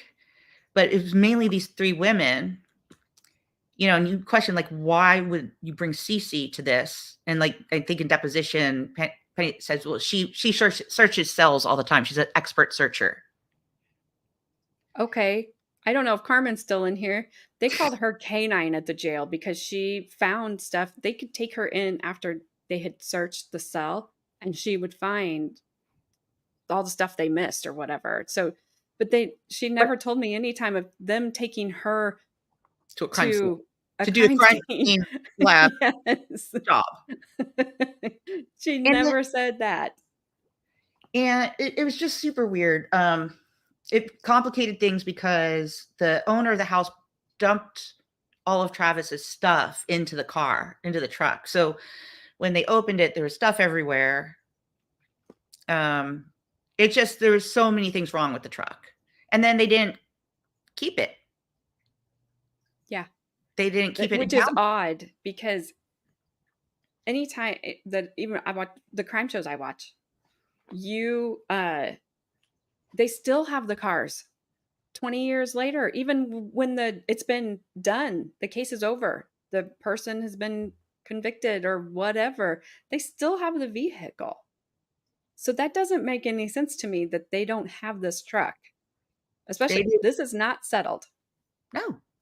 They they didn't want something about the truck. So Yep. if you look at the things, the glaring things is okay, something's up with Travis, something's up with Anathea. Um now I everybody thinks I'm crazy and I am, but I've watched we so the other thing that's missing is like the video from CVS would have told a lot. There were several cameras. We didn't we got maybe 7 or 8 videos from the CVS parking lot, but none of them have anything of interest in them. And then we got hundreds of photos of the front door, like motion detecting things. Well, there's also the Cosme Marine video, like where you see the people get out. Mm. And if you watch that video intently on a big screen and are neurotic like me, there's all kinds of activity in that parking lot that's Mhm. not you don't see in the photos. Like there's things missing. What I did notice though, and there is okay, there's 2 cop cars parked in the CVS parking lot before the crime. At some point, those 2 cars drive off, and this truck pulls in. And this truck sits in the parking lot for a very long time. And the person's in it, the lights are on, you can see his doors open, and you can tell he's got a computer. Like it looks like a cop truck. And he's in there he's in the parking lot for a very, very long time. People coming up to him. So my theory was always that there was some undercover, something going on, probably with a different agency, maybe a higher up agency. And this murder happened under their watch. And I've many reasons to think that there's other cases that cross over this timeline that would make sense that they were surveilling that area for drug activity. But not Paula, or I don't think that they were looking at her. Right. I think it was other people that they were looking at. In fact, I know actually kind of they were looking at her dealer, and her dealer did come down that night. And um there's a lot of things with that case has, I'm sure that they were watching him and that night. And so Paula, she was dealing or whatever. She was a small time dealer. But when you rob somebody like Paula, Paula can't go to the cops and say somebody stole my drugs because you got to come with your hands clean, so to speak. So she can't go say, well, she can say what she wants to say. She can say, hey, somebody came and robbed, which they did. They came and robbed her, and she said they came and robbed me and they cut me, and it wasn't him. Right. So Paula wasn't a big fish to get if even if they were doing a drug investigation, like you said, she Oh wasn't on yeah. the radar. She's not a big fish. No, I mean they let her. Like, Her and the other thing is Anathea. If I think she was working for somebody, definitely working for some. I mean, we tried to get her confidential informant files, but they said there was none. But I believe she was for somebody. it sounds. I think I don't know if it was last week or a couple weeks ago. Ty was talking about it on his Friday stream, Hmm. and what I don't remember exactly what he was saying, but it made sense. Like, yeah, they're covering for her. They're protecting her, like you said. Oh yeah. So Oh, when they finally did the interview, so not to make it all about me, but they are trying to make it all some about me. You know, when they did that, I don't know if you saw Anathea's interview, Oh, the but one I saw the one with about the cats. yeah, and where she didn't want to be videoed because I was going to put it on YouTube. Like the Yeah, entire interview is about me and cats, and Penny just lets and it's like Anathea saying that Lauren Jenai, what she's doing is putting people's lives at risk. And Penny's like, oh, I agree 100%. Like, that's an investigative interview? right. And even if Penny was lying at that point to Anathea to try to get like, oh, I agree with you, to try to get her to be more comfortable and open up, fine. That would be one thing. But she wasn't. No. Because they never really asked her. They didn't ask her anything. Oh, Like, George is saying here, protecting an asset. Well, interesting. Obviously, it seemed like they were protecting an asset. Um, there, there's so much in this case that I forget about because in the discovery because there's just so much. But I was going down a rabbit hole, and there is a conversation at the tail end of one of the interviews where Penny Phelps is talking to Danielle Malone, and she's talking about how David Smith, who was one of the cops involved, um, was harassing her basically because he didn't want his asset exposed or involved. I couldn't. It's hard to hear, but it's something about David Smith and his asset. And David Smith is the one who went to the scene, went looking for Anathea. David Smith and David Fernandez, both of them, went. They show up at the scene. They're like, "Where's Anathea?" And go to her. They interview her. They don't. They only record a small portion of it. We don't get the rest of it. But it was obvious to me that it seemed to me that he was handling Anathea. right, So that begs the question: if that's so, then why didn't we get her confidential informant report? Do they Are they lying about that or what? Because it's obvious. right. And who knows at this point? Because it's like what I said about liars. Once you know they're lying, how do you ever believe anything they ever tell you? Here's another interesting, weird Lauren detail. Because I'm obsessed with the phone number. Like to this day, I know I'm never going to find any answers in those, but I go back to them all the time and try to figure out something. Maybe I'll figure something out at some point. But there's a phone number that is called and calls Anathea, and I can't find the source of it can't find the number, who owned the number, anything like that.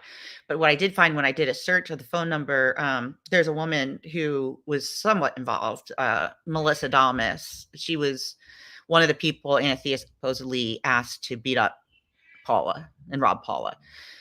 I think she was a known prostitute, and this is just what I'm picking up. It's not a fact, but and drug user based on the police records. But there's a comment on, I use like Insta Checkmate or whatever to do Mm-hmm. searches on phone numbers, and there's a comment on this number, and it's from Melissa. This is shocking to me because like I look it up and I see this comment. It's Melissa Thomas. I'm like, this is weird.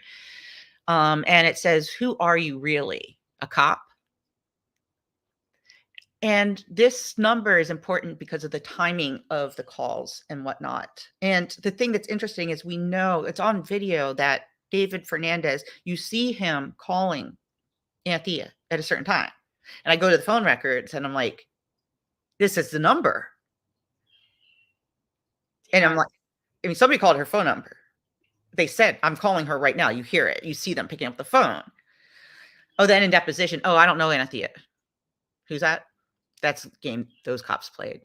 right. Such liars. Yeah, and right. And I was like I said, I was confused that they didn't. I'm like, why are you guys not looking at her? Everything goes to her. Eh, Todd didn't Todd say Anathea? Oh, here's the other thing. Anathea called Penny Phelps, right? Oh, this I don't know if I got into this rabbit hole with you before. So, um, Anathea's phone records are interesting around the time of the crime. Right at the time that the truck pulls up, the two guys walk out. there's a phone call between Anathea and Crystal Dinklocker. Crystal is in the same situation. I think she was a prostitute and a drug user. And there are calls all that night after between the two of them. So if I was a cop, I'd be very interested in Crystal and what's up. Because the same way I would Rory and Travis based on the timing of their phone calls Right. around the time of the crime. She ends up dead under very suspicious circumstances about a month later. Wow. It is never looked into. Of course. That's Uh, kind of the weird thing about this trial too, is so many people are not alive anymore around it. That we obviously know Paula was sick. but we don't She know but about Anathea. Like, there's nobody who's been able to find, or at least people came to me saying, do you have information? I was like, I can't find it. And believe me, I am a bulldog. yep.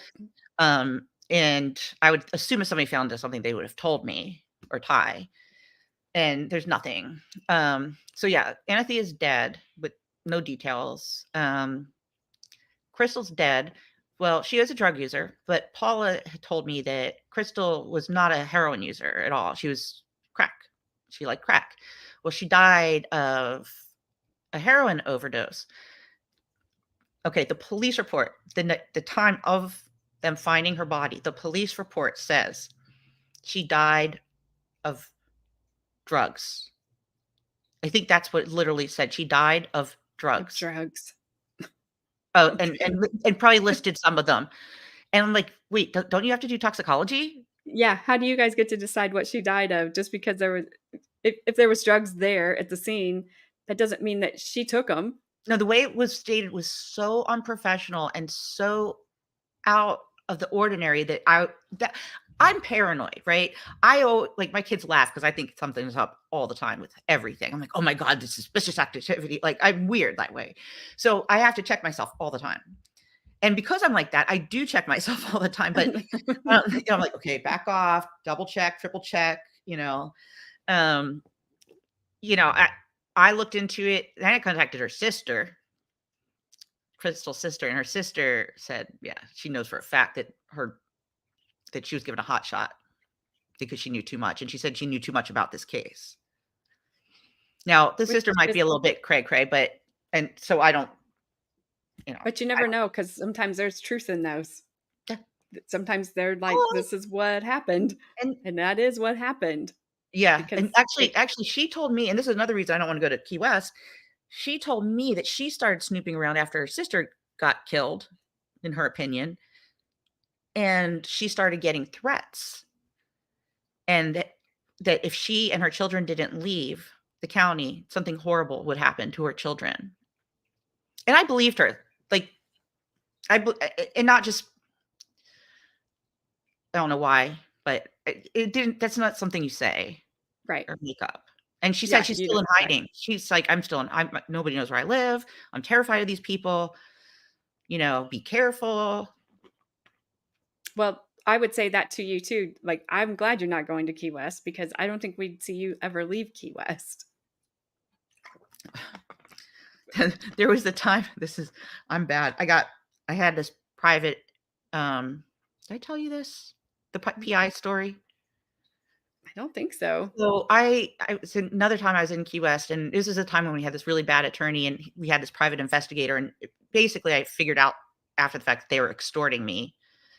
And as I'm in this bar, and this guy's trying to convince me to pay them more money to go see Todd in jail, in prison.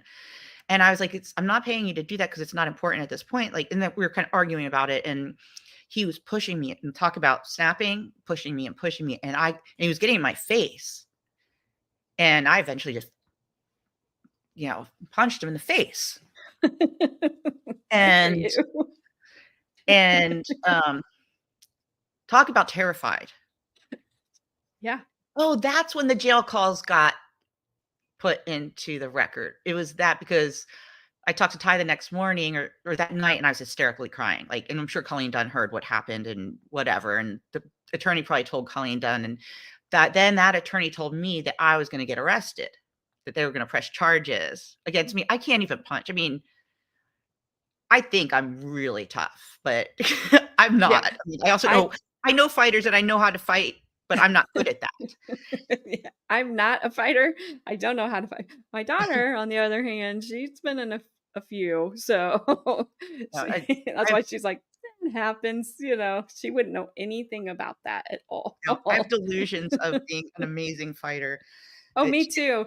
I'm like, if you ever had this alter you know, this personality, and you would just be like this badass, but you're you, and you like, just you stay I just tell myself, "Stay in my lane." Like, I have my kids, they'll take care of me, and I know my husband will take care of me, so it's fine. It's all fine. But uh, Gabby, I always give her a bad time about taking off your shoes. I'm like, we had this whole conversation. Why do you take off your shoes? I'm like, in jail, they're putting their tennis shoes on. It's about to happen. But she's like, no, I took mine off. Why I would you get that. take off your shoes? Get that. Well, I do jujitsu, so we combat barefooted. True, true. But you don't wanna use jujitsu in a fight. No, because then you would be in trouble. Yeah. Because, that could be considered a deadly weapon or whatever at that point. But yeah. Well, she Yeah. didn't say that. You didn't say that. You just said you took off your shoes. Yeah, I mean, it's the whys of this, like, 'cause I see people like, why? And that's the hard part, and I told Ty going into the first trial, your biggest challenge, I think, is to tell a why that the jury would understand because otherwise they won't believe you. And but you know what I mean? Like, he needed to Yeah, paint a picture because it's unreal. It's it is, yes, and they're looking because I always go back to the media. So when I haven't ever seen any news reports down in Key West this about Ty, but I guarantee in the media when Ty was arrested and Rory was arrested and Travis was arrested, it's like so and so arrested for the Tree House murder. actually they what they printed was initially that Ty had done this. And it wasn't supposed you didn't word it properly. It was this man has done that kind of thing. And we actually went to the sheriff's department like, you have to take that down. We're gonna sue you. And they Yeah, did. I think they did. but it's too late. If Yes. it got out, it's out, and then the news always it's like they tell the story as well. Now they have their person, they have their people, and they don't follow up. They might keep telling the story of, there was a hearing today, and the prosecution presented the evidence against, Ty Tucker, and the defense tried to make an argument, and they'll give the weakest part of that defense. So it's always painting this broad brush, with a broad brush of guilty, guilty, guilty, guilty, guilty, hitting those people that are watching the news. So when they go into a courtroom, they're waiting, like they're not supposed to come in with anything. But I think a lot of people are just okay, prove their guilt. We're just we're just waiting. And some, I don't know what they hear. I don't know how they get to guilty. Like Mm, what what did you hear? Because I heard nothing, and you guys came back and are like, "Yep, horrible person." So it's the cards are already stacked against him. Everybody's looking for a motive. Obviously, Travis is saying his motive, that Ty's motive was, what was it? Meth. Did Ty do like, didn't Travis say on the stands that Ty had done tons of meth, or that had Travis done tons of meth? Travis, I think. Okay. Because so they No, needed more. because Travis didn't know Ty, remember? There was some Travis's story was all over for me, but there was some sort of, somebody had done something too much of some, used up whatever drugs they had too fast, and they needed to go get more. And whether it was Ty or Roy or whoever knew where to go get it, they were going to go do it. Because it seemed like Travis wanted to be like, I didn't know anybody. I Yeah, didn't, no, I didn't know Paula. Uh, Roger, obviously, he was the best witness ever. I can't I loved tell you him. how weird that is to me because, like, Roger was really like a non-witness for most of this for me. Yeah, because there was just that one little clip of an interview. He basically came off completely drunk and had nothing to say. His deposition, he had nothing to say at all. And so for him to be, I mean, he was the best witness because his charming personality. And And he was honest. no, I know it was crazy. I just never saw that one coming. Like, I we were watching it because I remember my son, he had the stream going and he actually popped into chat. He's like, "Who is this?" And Ty had him like he was helping Ty, helping Ty until Ty came back and asked him that question of height. Was he taller than me? Was he shorter than me? And Roger said, no, he was about your height. And I was like, oh no, that he had him. Like he was totally helpful to Ty's side until that last and Ty Ty unfortunately asked that last question. put like that was dangerous because he knows Travis is around his height. You know, it's Yeah. like, Because when Travis came in, I'm like, oh my gosh, those two are almost the same height. I understand why he asked it, but you're right. It was dangerous to ask because the answer that he got was, well, no, that's your height. well, And that's why I asked you about the knives because he was so certain about the knives. Roger never deviated on the stand about, no, it was a steak knife. They had steak knives. They were, this, that, and the other. And Ty took the knife up to him. Does this look like it? No. And I know you said, well, no, there's the DNA's on there from the victims.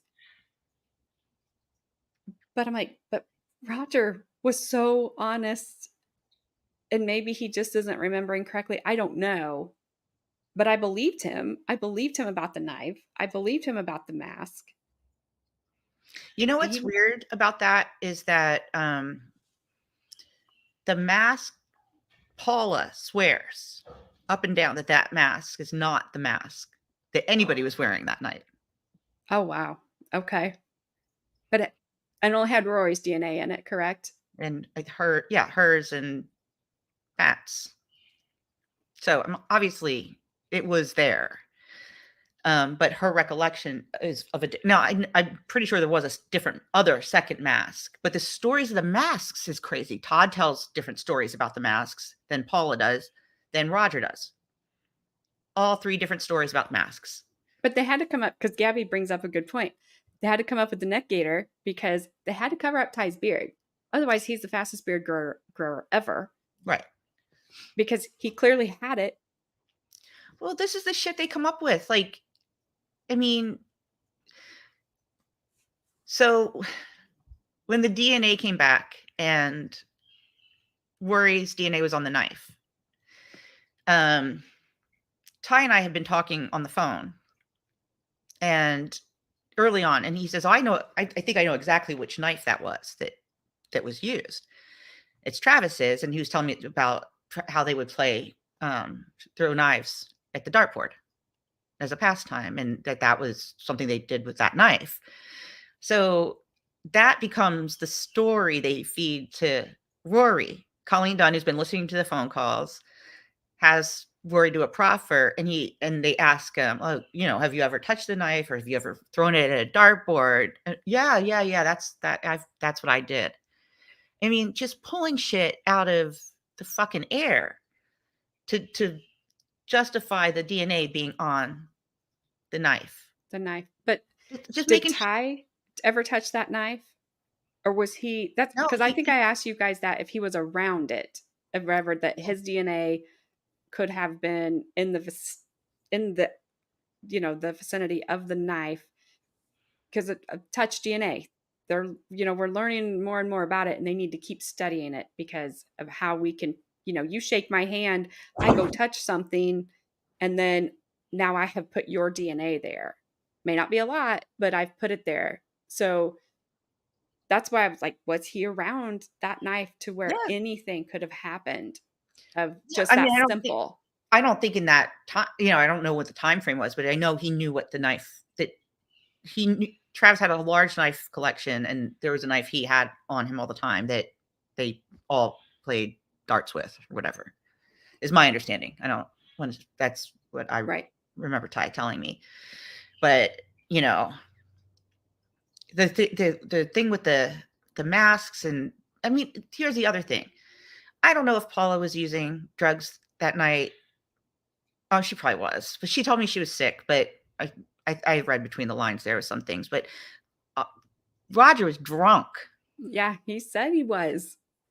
I mean, he was drunk when the cops came to interview him. I mean, he wasn't making sense, and, Todd obviously was high when the crime happened, very high. You see him in that interview with the cop outside CVS, and he's, very amped. So I imagine that a lot, in that panic could be misremembered. Well, do you remember like on shows probably back in like the 90s, like talk shows when you had Phil Donahue and that kind of crowd on, and they would have somebody run in and take grab a purse or something and run out and then ask the audience to describe the person. Yeah, Nobody ever got it, and there nobody was ever the same. And that wasn't even like super traumatic, whereas these guys were almost killed. So it makes complete sense to me. They all remember it differently, and the masks are all different. It just is funny to me. A mask, face paint, and a neck gaiter, those aren't anything similar to each other. They're oh, so what did he have on? If you're going to show this face paint, oh, that's scary, but you can still see his face. Roger saying I couldn't see their faces. Paula says I couldn't see their faces. In that face paint of Ty's face paint, you can see Ty's face. yeah, It's clearly him. You can see it. yeah, She would have known it was Ty. yeah. And I don't know if Roger and Ty knew each other or not, I don't recall. because Roger didn't. Maybe I don't remember. It seemed like Roger wasn't like real clear about, because I think Ty said, "Do you know who I am?" or something like that, and Roger's like, "No," on the stand. Yeah. And who knows how much of that's drinking, whatever, I don't think they knew each other. drugs, or whatever. But he was just, I believed him. He was believable to me, because when he remembered, he said he remembered. When he didn't remember, he said, I don't remember. And if he didn't know, he just said, I don't know. Yeah, He didn't try to come up with anything. And that's what I felt Travis did when he would just try to come up. Obviously, he had the answers from the state. Ty it seemed like Ty was trying to make him very angry one day. I don't rem He was asking about his fiance or somebody that had died. And it was making Travis angry. And I don't know if he was trying to get him to a point of, see, like, this guy can't control his anger, or what that was about.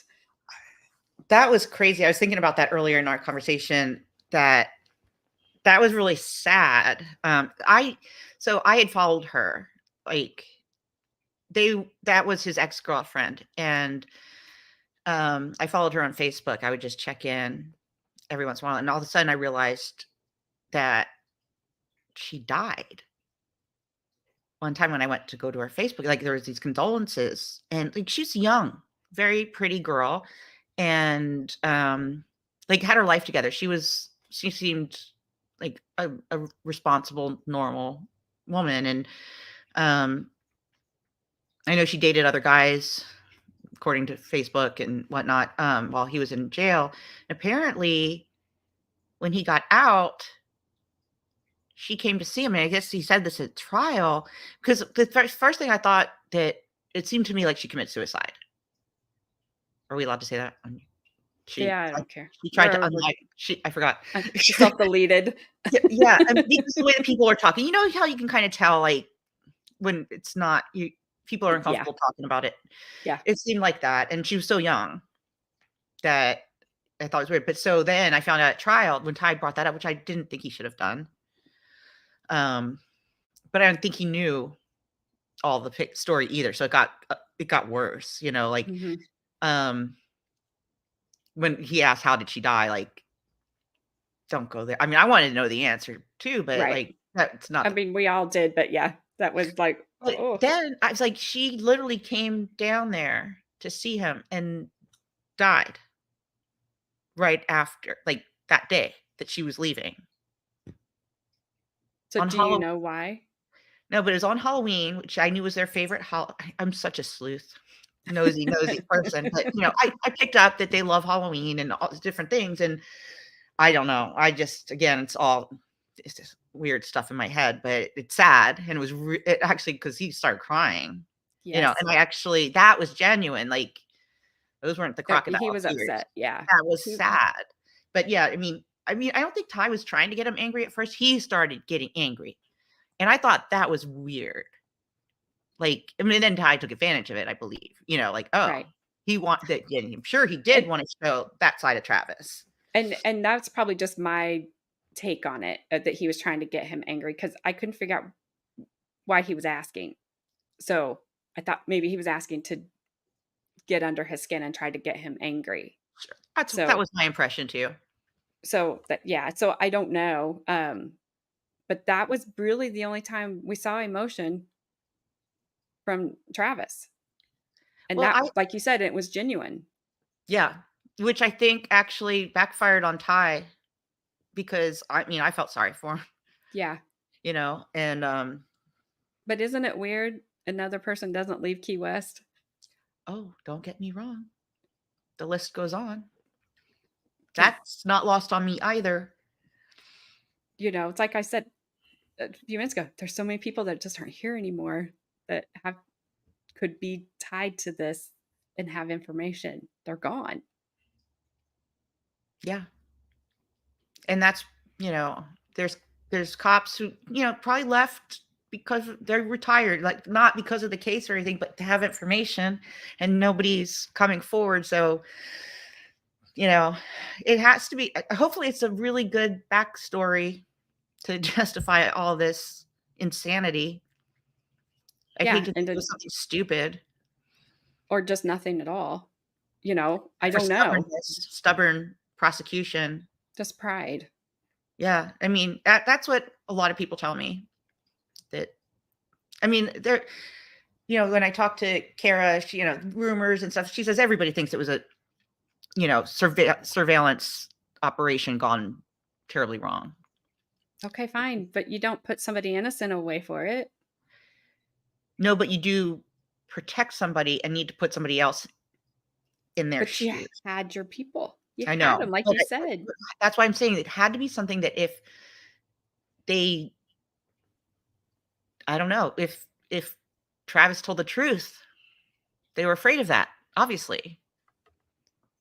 Yeah, I don't know. It's baffling to me because I can't, and obviously you guys can't, and you know way more than I do, tie it together. I can't be like, okay, he did this one time to call or to Penny Phelps, See, there's or not he did so this one time to Colleen Dunn. no, I can't, that's not there's nothing. there. No, for that in that regard, like, my questions are what actually happened, like, what is the cover up about? Like, that's where the whys of Ty, there's nothing he did. There's like, that I can tell in all these years, there's no backstory to them, like, they did not know who he was. He was not on their radar, you based on the interview room, um, recordings, like, you know, they're like, "This is your white guy, this is your white guy," you know, and Penny was even calling him Franklin Norris, like, getting his name wrong, and, um, they didn't even and they you hear them looking up his records. "Oh, yeah, he has felony possession," and, like, you hear them just finding out about who Ty is, Right, and so that's when I was like, "There's no," because I always thought there was something spiteful or some reason. right. No. And which is scary because that means it could happen to me, you. anybody, and And I that's wish people understood that. that is This isn't entire just one-off. This happens all the that's time. behind everything that why I'm still even here doing this is because that is and should be terrifying. And, Yeah, you know what's interesting in talking to people, especially before this trial, like, everybody thought I was just a crazy person. I mean, not that the trial changed that, but I feel like there's been a lot of vindication in my position and Ty's position in this, people see that, absolutely. right? And before that, it's like, "Yeah, yeah, there must be something. He got arrested, blah, blah, blah, blah," blah, and they Right. just kind of poo-poo it. But the other thing is, like, when I try to express it to people prior to the publicity, I get a blank. And I think that blank is people shutting down because they can't comprehend the evil implication of this could happen to anybody. Yeah. Like, it's hard to digest. Well, a lot of people just think it won't happen to them. It might happen to you, but it won't happen to me. And I Right. don't everybody says that. Every murder show that starts on television. I've always thought this would just happen to somebody else. Yeah, because people blame, like, even Ty, the people, even I'm guilty of this too with Ty, like, blaming him. At times I've blamed him for hanging out with the wrong type of people or, try, and it's out of frustration and out of caring for him that I kind of do that. It's like, God, how could he have avoided this? Right. And it's wrong to do because, I you can accidentally be around the wrong people and not even know it. Like, the whole thing about him being at the warehouse, the way I see that is, like, if you live in an apartment building and your neighbor kills somebody, you're involved. They get Right. to search your apartment. Right. Oh, this was apartments. Yeah. They weren't perfectly legal apartments, but they were apartments. Right. Yeah. I don't know. It just absolutely drives me it I don't know how to fix it, but it drives me nuts that people just do, like you said, they just go blank, like, well, it won't happen to me, so sorry it happened to you. What am I gonna do about it? Well, I don't know, but trust me, you know, be careful because it can happen to you. That's the thing is, like, I felt like, not that I think I'm this powerful or anything, but I felt like maybe I could help. You know, I could help by exposing the truth. And because, I had some notoriety and had some money, that I was in a special position, and I had a Right. time, a special position where maybe this will help. And because it's so wrong. And yes, it can happen to anybody and it should not be allowed to. And so it was so disturbing to me. It's like I felt like, yeah, I had to. Like, I didn't feel like I even had a choice. And I even told myself not to get involved, Well, because I didn't need that. I was building a business and 4 kids, like, I didn't need another project. right. But Um, I I often look at now, this is my mind going, it's all going to work out this time. It's like that's because that's what I want to happen. But then I look at other people who have been through horrible, horrible things in their lives that have ended up doing great things because of it, because they don't want it to happen to anybody else. And I look at Ty that way. I look at you going through it with him that way of it's putting you guys on a path to be able to help right, people. Like you said, one time that they need help before the trial. They need right. help to learn how to so that they know how to navigate this beforehand. It's like most people just think, well, I'll just talk to the cops because the cops they're the good guys, right? They're not trying to do anything bad. They don't know that when they say you have the right to remain silent, that's when you shut your mouth. Well, don't It, get me wrong on that one. I scolded Ty on about that too at one point, and I feel bad for it. I was like, "You should have just shut the up." And, I think I hurt his feelings. And sometimes it's one of the hardest things is to watch his interview when he realizes that they're looking at him. Because I'm watching, I'm like, you don't you see what's going on here? Shut up. Right. You know, it's Yeah. frustrating from an outsider's perspective, knowing everything that happened. But when the look on his face and his body language, when he figures out that they're looking at him, gut wrenching for me. Gut wrenching. I mean, could you imagine being in that situation? I think No. that destroyed me. Like Yeah. I it shouldn't be allowed. No. And I forget. It may have been. I'm going to go back to this one again. It may have been Matthew Moore's interview with the police that I kept wondering what they were seeing that I wasn't seeing, because his house was clean. There was one thing out of place, and it was an extension cord. And he said the cop had told him, the was there first, said, look around, and if you see anything out of place, let me know. And he let him into his house, like, you can come check everywhere. There wasn't anything out of there, just everything was like he said it should be from the night before. But then he goes in the garage, and you can see when the cop very first walked through the garage, the extension cord is there. Then they go back into the garage because he said, hey, this is out of place. Then the lead detective's like, well, that's when I knew he was guilty. Like, because there was an extension cord laying on top of a cooler that he said was out of place. That's what it is. Because I kept looking at that going, there's No, nothing here. There's that's nothing nothing. here. Yeah. And, but, you could see him in his police interview. He got angry when it's like, are you looking at me for this? And he was just like, why? Why? I've been here. I've showed you my body. I don't have a scratch on it. I don't have, like, there's nothing on me. There's nothing here. I'm cooperated with you every step of the way. And then they take him to trial for unaliving his wife, who self-deleted. So, it's crazy. And it breaks my heart when I see people do it. I don't want anybody to go through it. How we fix it, I have no idea. But I think, like I said, because I Well, want the outcome I want in your guys' case, that when you guys come out the other side of it, then you will know what to do to help people that find themselves in it, if that makes sense. yeah.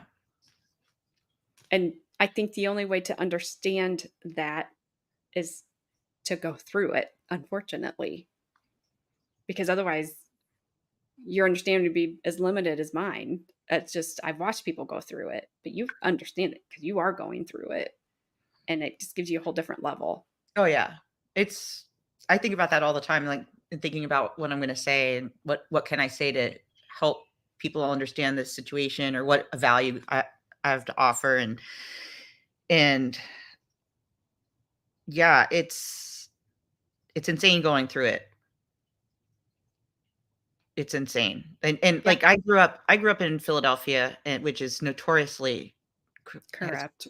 corrupt, right? And I grew up Irish Catholic, you know, I have 7 uncles, and they got into fights, and they went to jail. Like, cops were not, I was taught cops were the good guys, but, they were looked down upon around the people around me, Right. a lot of slanderous words, 3-letter words and stuff. Right. And then I my second part of or another part of my life, I ended up where I'm this little girl training physically training these cops. Like, cops were some of my first clients, in my CrossFit experience, and I'm this, like, little 20-year-old girl and working with these seasoned law enforcement personnel, and, found them to be some of the most amazing clients to work with. Like, just a certain quality that cops have that I got to see from a whole different perspective, Right. seeing them at their humblest, and, challenging them, and just the being, listening to directions and taking, just great. I came across so many great police officers in my career in health and fitness and law enforcement in general, and first responders, and I just learned this, like, almost blind respect for cops, and then this whole thing comes down, and it's like, but, you can't, I It's know a you can't it's a tussle. stereotype, but Yep. yeah, but it was hard for me because I wasn't coming from a place like Ty probably never trust cops, like, he's probably had that perception his whole life, Right. I had this mad respect, that I had to deal with going into this, and that makes it really, really hard. And I think Yep. the thing is because it's like a betrayal. It just Mhm. feels like I have, like, it's hard when you really respect a person or Mhm. their career or what they put, these people put their lives on the line, Right. for us and our Yep. freedoms, and then to have them take it away in somebody's, like, in Ty's case, and then the thing that really I just can't, it's like, okay, this is supposed to be avoided. Cops make mistakes. Right. It's the prosecution's job to sort that shit out, Yep. and it's like these layers of protection that we're supposed to have and just They're are not there. gnarled. They're not there. Yeah. And it feels like a horrible personal violation, even though it's not. No, I understand, like, to the level I can understand because when I started watching trials and I was just like, "What is happening?" Because I was that kind of that person of, well, they wouldn't take you to trial if they didn't think you were guilty, Well, they watching. can't. But now I'm going, "What is happening here? And why are these why? Is it power? Did the power corrupt them? Were they corrupted before they had the power and then they just got worse? What is it? Did somebody just Well, make a mistake? They can't admit it." Stormy brings up a point here about there is a weird thing in Key West that they do not like outsiders. Like, and I saw that firsthand because I hired a stand-in, a temporary attorney early on who was from New York, you know, a very New York kind of attorney. And he got in front of the judge, and the judge was visibly disgusted. And he told him, it's like, we do things differently here.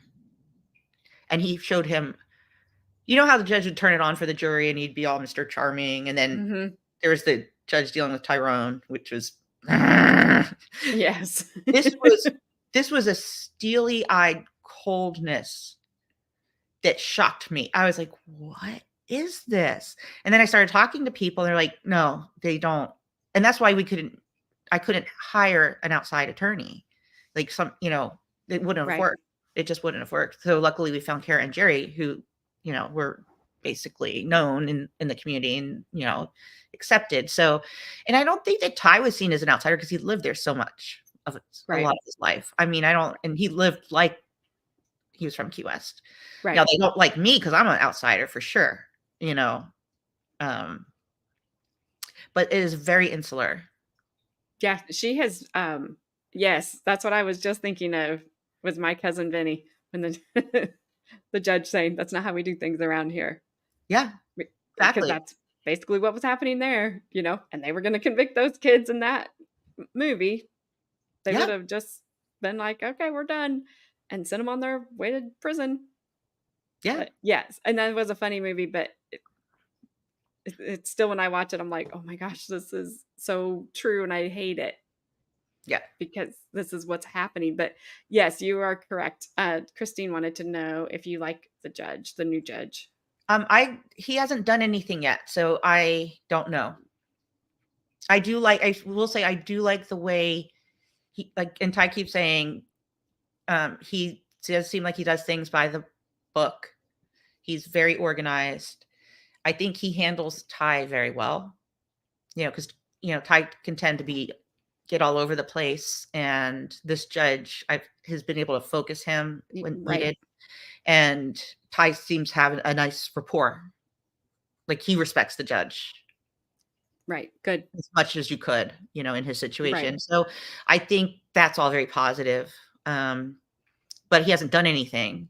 So I will wait to see how he rules. And again, but like you said about the gag order, if what you read is correct, he still hasn't done anything, and he didn't do anything with that. So that is maybe something. Yeah, I haven't checked today, but we'll see. This is my life going to the court. Anything? Can I talk? I probably should have checked. So Um, yeah, I it's don't. great. It's I I don't know how they can do this again I don't either. Not with without the. pulling out something dirty. But Yep. I don't know how they could do that with how many eyeballs are on the situation. And that's what they don't like. So Stormy said, "Too bad you can't get a new prosecutor. So they're covering stuff up, and you need to be able to uncover everything." Well, if they bring Colleen Dunn back, Well, that's the thing we've had. I mean, grief. it's all under the state attorney, so it would have to be taken out of the county. Which, so it wasn't out of the county, but I thought it was going to go to, um, It still might go to Marathon, but it's yeah, still Monroe. Marathon. Yeah, it's still Monroe County, so it's still Dennis Ward's the problem at this point. Um, I don't know if this judge is going to be a problem as well, like Judge Jones was, but this, I mean, from everything I've heard, um, it's Dennis Ward that is just going to fight this. It's his call. I would love to be a fly on the wall in some of those conversations at the state attorney's office. Sorry, I was looking at. I don't know if you heard me say at the beginning that Carmen's girlfriend had surgery yesterday, so they're taking Okay. her to the hospital. They're down in Texas. I can't do anything, so I'm in Indiana. Well, just keep me posted, Carmen. That's sad. Yeah, especially I told Carmen last night. Cheyenne's young. She's healthy. She's strong-willed. If she knew that there was things going south last night, she would have been so mad that she would have just probably got up on the table and finished surgery herself on herself, because that's just that type of person that she is. And but they had to put, and I hope it's okay for me to say this, Carmen, they had to put artificial two discs in that are, and they said the rejection then Oh, is a big thing. And then if that happens, they got to open her back up again, and it's in her neck. It's right by her carotid artery. I mean, it's delicate. It's it's very delicate surgery. And she was talking to Carmen today, because Carmen's like, I can't understand her. They keep telling her, stop talking to me, because her throat hurts really bad, and it's just stop talking and stop talking. And ew, I didn't think she was supposed to move her neck. She's supposed to move her neck every 2 hours. So she had it at the surgery center, but there wasn't beds for her to stay overnight there, which she oh, needed to do. So they stayed at a hotel that was right there. When they had to take her back, they expected some swelling, but then she really swelled, like her chest. It was, I'm like, that's not good. So they were, waiting to get a hold of the surgeon to, you know, do they go to Houston? Carmen lives like 2 hours from there. So I'm like, she can't do a 2 hour car ride home when she can't do a 2 minute trip down the road. She, so then, do you go to the hospital at this place? Do you go to the bigger hospital in Houston? They were talking about, taking her out by helicopter last night. And it's bad, because I know Carmen feels helpless. I'm sitting up here going, I can't do anything. It's just a perfect storm down there, quite literally, because they had a foot of rain overnight a couple nights ago. And Carmen's calling me last night, like, it's a street over from our house. Then she's calling me last night, Cheyenne's like, this is going on with Cheyenne. I'm like, oh my gosh, I that's terrible. it's horrible. So just keep us posted, Carmen. And if they go to the hospital, are they moving Cheyenne or moving Cheyenne's hospitals? So is she going to go to Houston? That would be, but Cheyenne's mom is down there, so she's helping. They're just kind of all scattered all over the place right at the moment. But it sucks as a mom when you I can't don't do anything. I don't wanna think about it. So Like, it's the like, worst. It's the worst. I mean, I couldn't do anything if I was there, and I can't do anything not being there. Good, St. Luke, more advanced. Wherever she needs to go, just get her there. I, yeah, I said if anybody will push for her to be it to for the surgeon to be like we need to admit her or anything, it's Cheyenne's mom. So they're both little tiny people and they're little mighty people, and it's like so. But anyway, sorry to No. sidetrack off of that. Um, well, I'm okay. Yeah, that's just been a mess. I remember Carmen had sent me a Snapchat of Cheyenne on the swing, and I told Carmen at the time, I'm like, that swing seems really high, like just really high off the ground for her, just for anybody. I don't. It just was odd, and she's like, she's been swinging down there for 2 hours, just relaxing, and I think it was winter here, so they were down in Texas. It was nice, and she said, had she just kept recording, just I don't know, it wasn't very much longer. She would have caught even the fall, but she heard it and then heard Cheyenne, and it's but I was like, that swing was so high off the ground. I didn't understand that, and I still don't understand why it was that high, because what's the point? Yeah. Um, it I don't know, but it's just been a really just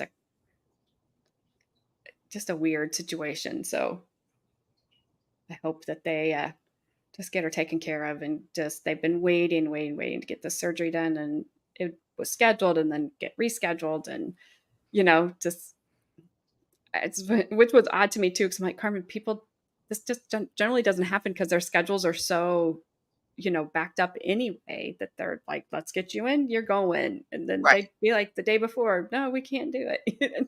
What's happening? I don't get it. So we just need her to get better, but Yeah. uh 7 feet off the ground. What? That's Oh, insane. that makes sense.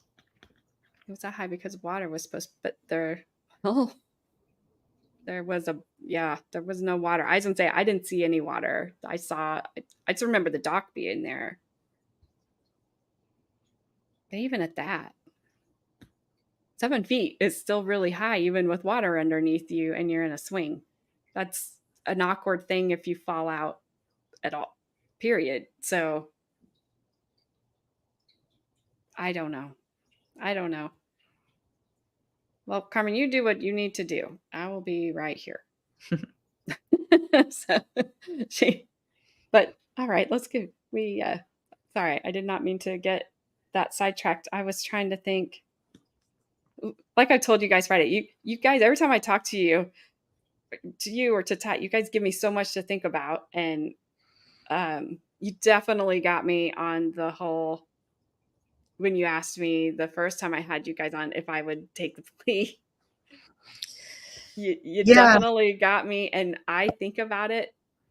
You would be amazed at how much I think about it. I don't know why it's in my mind so much. I think because I would like to think that I would do what I that I would fight for myself if I was being wrongfully accused of something. I would like to think that yes, I would do that. Um, but like I said Friday, I can't sit here and tell you what I would or wouldn't do. I'm not there. I Well, don't know. And it's easy to say, I would do this. or I wouldn't do this when I don't have to do any of it. I have to say, you know, I am so I'm not easily impressed with by people, and obviously I love Ty, but I'm I'm very critical of people even that I love, and, I am awestruck at that man's confidence and doing the right thing here. Like, I can't s and I'm tough. I'm a tough person, I'm stubborn, I'm all those things. I don't know that I wouldn't have broken and taken a deal. Yeah. I mean, I would think that would be wrong for me to do, but there's been a few times where I was like, "Maybe this is the easiest road, Ty, like, maybe this could be over." Yeah. And he comes with such fortitude, and I think it's a mental illness. It must be, right? To be able to do that. No, I joke, but it's like, I mean, especially, like, during the trial that he did that, and how hard that would have been, and, these are things that, I'm in the middle of it, and I have almost as much passion, even in some ways, maybe more passion about it, and I don't know. Sometimes I don't know how he pulls it all up and stays so strong. Yeah. It's impressive. Uh, and nice. He stays nice. I mean, he's nice to everyone. I mean, you see a different side of him, I'm sure, I didn't that mean to make he's you feel not like nice, don't read much into but that piece. yes, but, it's it yes, he would show you his anger, his frustration. You would get those parts of it. But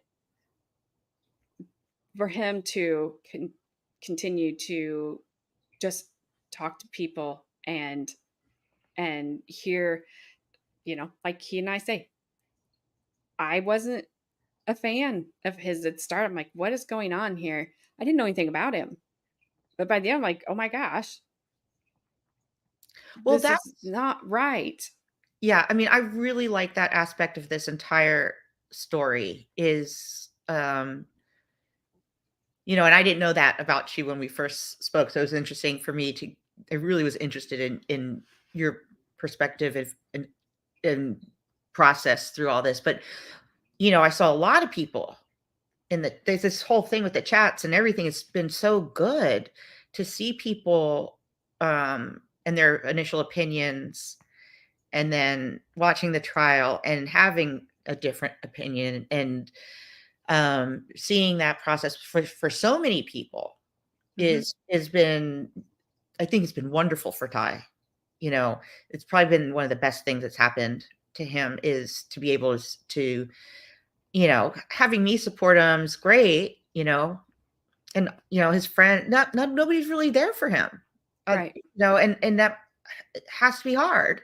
Yep. Not that his kids weren't there for him and stuff like that, but Right. it's like, to have people go see what wrong happened and go, "Oh my god, this is obvious." Like, I mean, I think that is part of what is giving him strength moving forward. It's he knows people know and support him, and, that is incredible. But yeah, just that whole experience, especially being on, when I started on Law and Crime, and they're vicious. So I started Oh, this they're whole horrible. I liked it at first because 'cause I'm really thick-skinned, like, I don't care. I think it's funny most of the time, but, I did enjoy getting out of there when I did as well. But, yeah, to it's it's crazy because it's, again, something you have to go through Hmm. to go from where you were in the beginning to where you are now. Nobody could have had a conversation with you to change your mind. I doubt, Probably like, not. Just yeah, needed to like show see me it. the evidence, and there And wasn't any. I think most people, and there was a moment in that trial, like, I felt everybody shift. They were like, I think it was probably after the DNA, it was like, "We're here for what?" Yeah. And that was my whole point of they either have him or they don't with the DNA. And then when she got up there, I don't even remember, was it Mansfield? Did Mansfield question her, the DNA person? I don't remember, but it was kind of going like the only thing you're hammering here is it's not conclusive. So all you're hammering is, well, so you can't exclude him. Like, but I'm going, but you can't include him either. No, and So it's really messed up because, you know, the DNA came back long ago, and, you know, Colleen Dunn tried to argue at the Arthur hearing, I think it was the Arthur hearing or what, some hearing, that it's a it could have been him because it's inconclusive. And the judge bought into that. Like, and we'd bring it up later, like when we'd say there's no DNA evidence, he's like, well, that's not what I heard. I heard that it's not conclusive, which means it could have been him. that means it also may not have been him. Like, if there's you That's called to reasonable me, doubt. yes. Like, and I remember seeing people on, I don't know which one it was again, Law and Crime Court TV, arguing the exact opposite way that I was. Well, it just because it wasn't conclusive that like you have to include him. I'm like, Well, no, no, you don't. You would if there was other evidence. I could see that. I could yes, see that being a thing if there were other things that were putting him there. Then, as a juror, I might, include him. But I don't think so. I mean, I've watched a lot of trials and DNA stuff, and it's often horribly boring and long, mm-hmm, yep, and that um, was very short. and sweet. Yeah, I mean, everybody, whatever channel I was on, everybody was just like, no DNA? Even the haters. They're like, I now don't like the guy, I hate him, I what this and that, but there's not anything here. nothing there. There's nothing there. Well, If how do you lose Law and Crime Chat or Court TV Chat, you don't have a case because they are the always guilty chat. And I think Ronnie said that at the very beginning. You're always guilty. I don't care Yeah, they were what you have definitely, done, you're always guilty. and they did, I mean, even over there, a lot of people changed. So if you lose them, then your So case has problems. how does the prosecution do this again? I don't know. I don't know. I I don't know. And it's one thing that bothered me when the mistrial was declared was the judge, well, we got to get this right back on the calendar. I'm like, what happened? I've never heard a judge say that at the end of a mistrial. Not that I've just watched a ton of them, but they're always asking the state, like, okay, when are we going to have an update, or we'll have a status hearing or whatever, so that the state can decide if they're going to try the case again. There wasn't even a second. It was like, okay, mistrial, we got to get it back on the calendar. So I that thought that was confused me. Like, bizarre. did I they thought talk? I don't know much about on the topic, but my understanding was like yours. I thought that there was gonna be a break Yeah, and we'd get an update, and I that the didn't state would go back and kind of reassess things and see they had nothing and not and drop it. I've But really felt like that showed the judge's true colors in a blaze. and then especially then to have him just be like, "Yep, I'm off." Not very long after that, it's odd. I still wish I knew what that was about. So I don't know if he just was like, I'm close to retirement. I don't want to go down with this ship. I don't know, but that was weird because I don't remember who was talking about it that said that's not normal for a judge to do that on, especially on a mistrial that's going to get retried. That's not normal. Especially with fighting to be on the case. I mean, we were trying to get rid of his ass. So that makes it that's just even more odd. I don't know. I Stormy, I don't know if you saw that. I, I didn't watch the first trial, but when I heard it was from Key West, I knew he got effed over. Just Well, I'm no, never going to Key West ever. okay, that's what when I first was told that he was arrested, that was my first thought. Like, I hadn't ever been to Key West, and like I said, I'm very jaded, and I think worse things often. But my first thought was he got railroaded. Not knowing any of the details, that was my biggest concern because I mean, I know Ty is not a murderer, but I could see him being in the wrong place at the wrong time kind of thing, or something where the felony murder situation would apply. And that I was just terrified that he was going to get railroaded somehow. And again, telling myself, Lauren, these things don't like trying to talk myself Mhm. out of it. But then, Jesus, when this Yep. discovery started showing up, I'm like, 100%. Yeah. I and I think obviously we've talked about this, but this is why they don't want us talking about it. They look bad. Well, that's the other thing I don't understand about the gag order is, and they specifically are asking for us to take down things. That's not constitutional. That information's already out there. Whatever damage is done is done. And I'm going back to this whole thing, like all these protections that we have are for the defendant. They're not for Yeah. the state. Yep. And and I know the state has a burden of proof. So I know this question or this statement seem kind of stupid, but it bothers me when they say you have to look at the evidence most favorable to the state. Like, I shouldn't know. Why is that a thing? Why do I have to look at this in the light most favorable to the state? I want to look at this. I think the it goes I the you should look at it in the light most favorable to the defendant. Because if you can't find anything there, then the state has proven their case. But if I had to put a different slant on it to look at it like, well, if this, and I'm sure there is like some lawyer can explain it. I don't know. I don't like it. I think it's wrong. I think even the state having, they go first and then they get rebuttal, I don't think is right. I think it should state goes, defense goes. That's the end. You don't get to come clean up and then drop lies like he did, and because then now the defense can't say anything. So I don't understand.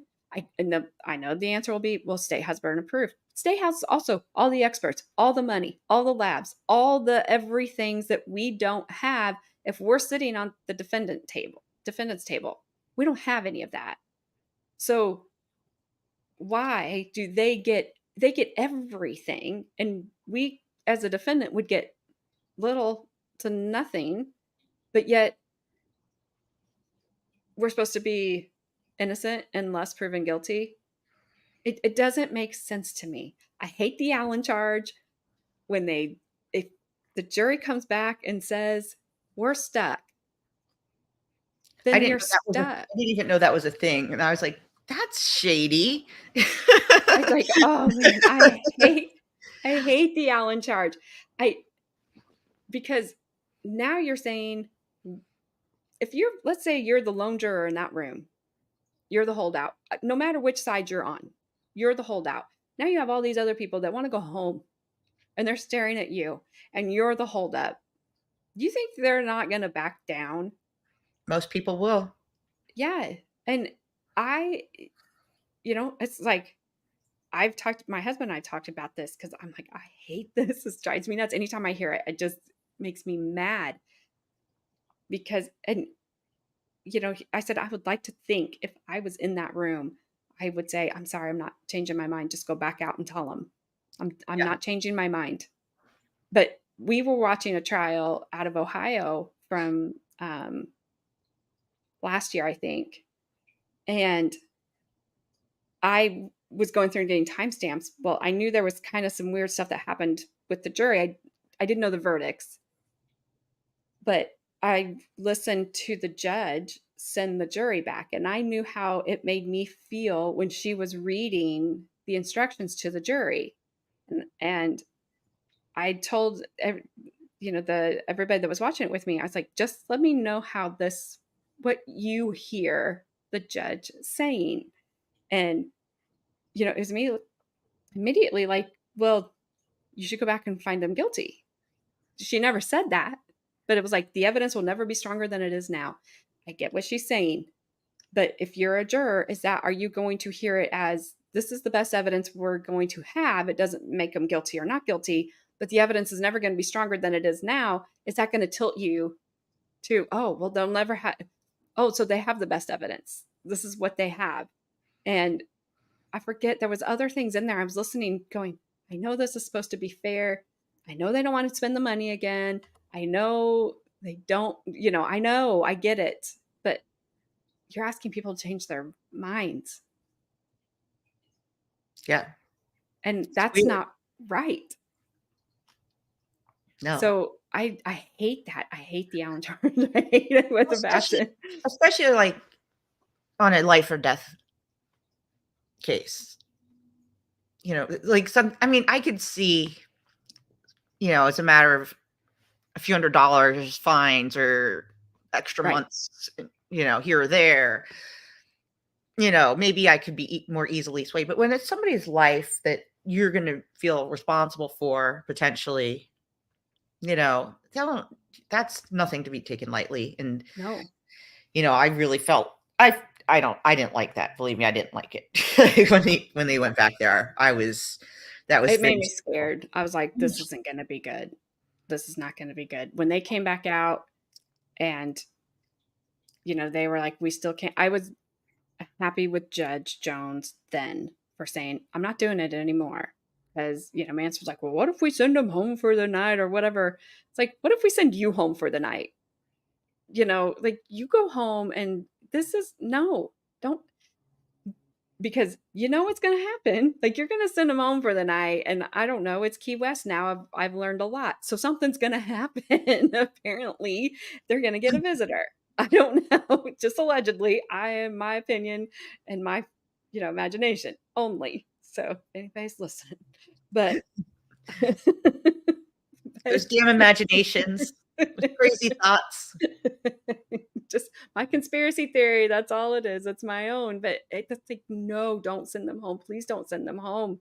And I don't. Did Ty get to go back and talk to them afterwards? You know how the judge will, ask the jurors if they want to talk to the defense or anybody for that matter. Did he get to go back there and, I and don't know speak if to he them had at all? I don't know if he had the opportunity to, but he didn't. So that would have been interesting. Yeah, he was criticized for going out and doing an interview instead of talking to the jury. Yeah, I don't know if he realized he had that opportunity or if he did. Yeah. I don't know how any of that worked, but I think he wanted to get the hell out of there. Well, I don't blame him, but it would have been interesting to get a read on what the jury said about the So trial and how it went. so one of the reporting agencies in Key West did talk to several jurors, and I talked to them, and from what I heard, and this is I heard whatever, um, the jury uh, did think that Ty was stalling for time and was frustrated by it, which I thought was interesting because I know the judge was trying to make it seem that way, even though the state had issues with that as well, you know.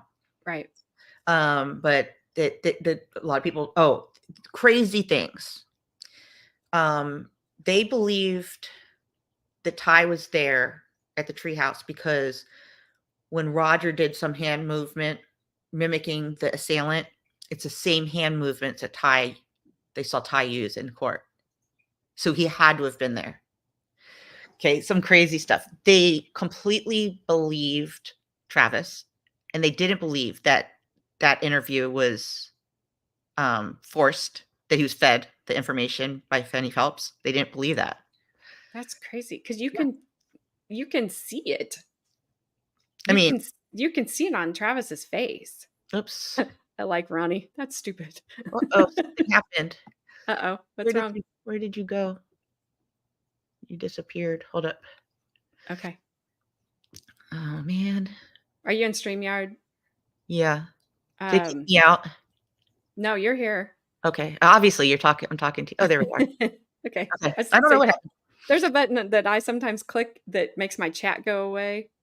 But I was trying to figure out how I No. got it back, but I don't know. There is some kind of weird stuff that happens. Um, The other thing was that they believed Mansfield and that I paid off Paula, I which, by the way, that's accusing me of a crime. And you weren't charged with anything. If they really thought that, if Mansfield really, really thought that, and didn't they think it was odd that he didn't bring it up until the very end? Well, this is one juror, right, who obviously I think had a guilty, right? Um, I mean, I think that, yeah, those were the things that kind of stood out, like the weird things, like his hand movements, the size of tie, the height thing was a Yeah. thing. When he asked Roger that, I was like, "Oh, crap." Like, they'll remember that. Yeah. I mean, And yeah, that could have now been played out better for the prosecution. That yeah. sucked. Yeah. It sucked. Um, But yeah, that's too bad that if he had a chance to talk to him that he didn't, because yeah. he could have learned a lot going forward. However, I think he Well, has learned a lot going I forward. think so, but I think also the way that how all of the, opinions he's getting from everybody is almost the same thing, if not better, because there's more of them. Because you never know. I mean, it's a crapshoot with a jury. Yeah, But he's getting, people's opinion who have watched the trial, who were watching it as if they were jurors, right. and getting your opinions, and like, so, and he is taking all of that in, you know, and Ty doesn't take in a lot sometimes, and so it's very good that, I think the amount of feedback he's getting is very, very valuable, and he's accepting it, and it's probably better than a conversation with those particular jurors, because Probably. he's never gonna have them again. Right. Right. Right. I think just going for me, and I think for other people, just comments I've seen or saw. But then again, when you take the fact that he didn't think he was going to have a trial because they didn't have Travis, so he will be more prepared this time. He will be more, just be precise with your questions, and just if you have a video, have the timestamps of the video prepared, because that would look to it. I can see a jury that's sitting there like he was trying to waste their time on that. Um, that I don't know. No, I He's mean, he wasn't. I don't believe that he was trying to waste time. He was in over his head, and yes, he wasn't accepting like, he, not to be overly critical, it's actually complimentary, but like, he gets tunnel vision, like any of us probably would in that situation, right, and he had people willing to help. They could have helped, but he was just, in survival mode, right. and something he's never done before, and didn't have the time to breathe, kind of, to ask for the help that he needed. And I think that's one of the big takeaways he had, is that he probably needs at least a paralegal, if there's another trial. And I think he needs a second pair of hands. He can't do Yeah, everything. yeah. He needs to realize I can't do it all, and Uh, so, but he did well. He still, no, he did for great. even at that point of not being that prepared, he did a really good job. So if he's prepared, Yeah, I think his challenge is going to be keeping it simple. I mean, this is my opinion, and I respect Ty's approach, whatever it is, because this is his life. right, I would like to see it very simple, short, sweet, key witnesses, leave fluff, because I think that affects jurors. If there's too much extra words happening, yes, hmm, it's annoying, for one, yeah, and it seems like you're not telling the truth in some right. ways. And are you trying to distract me from what's here? And that's the thing, is like, I think Ty's not an attorney, right? And so, but they're used to hearing attorneys, and attorneys are shysters, and they're tricky with Right? words. And so I know I've been on a jury, and I'm like, are you tricking me right now? Like, I'm Yeah, completely, that's what I'm thinking is happening.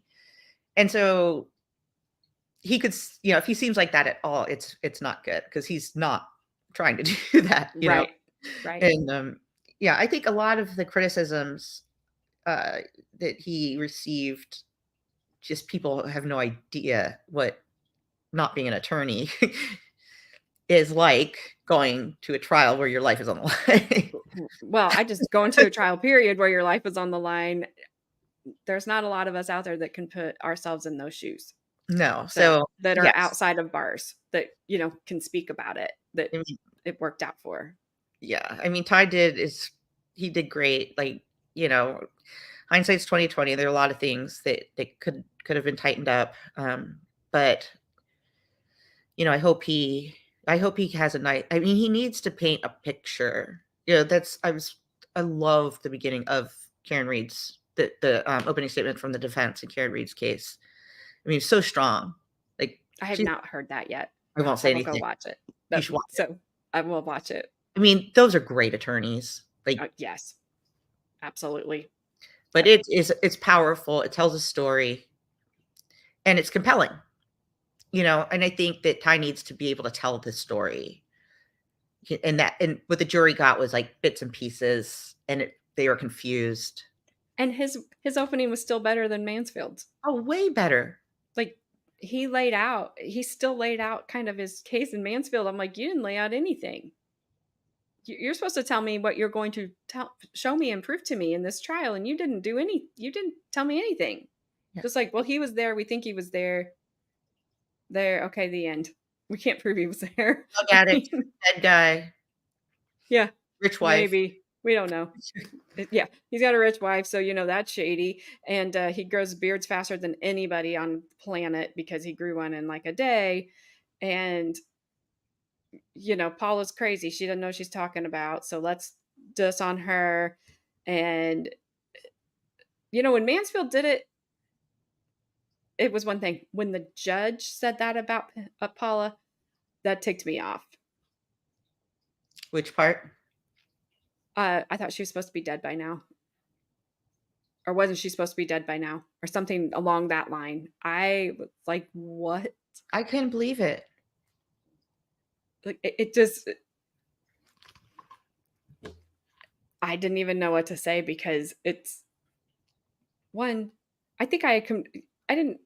Obviously, Paula was very sick, and then they started making. Well, she was just smiling in the hospital. She can't. I think she's going to be. Mansfield kept saying she's going to be released today. She's going to be released today. Like, well, okay, so what's okay? There's a lot of people that are released. They don't go home. Right. It's like, what are you talking about? And I don't know that but when Jones said that, Well, the thing is, and that was telling when he said that, because the reason he has a little attitude is because we had to fight for that to preserve her testimony. He didn't want us to.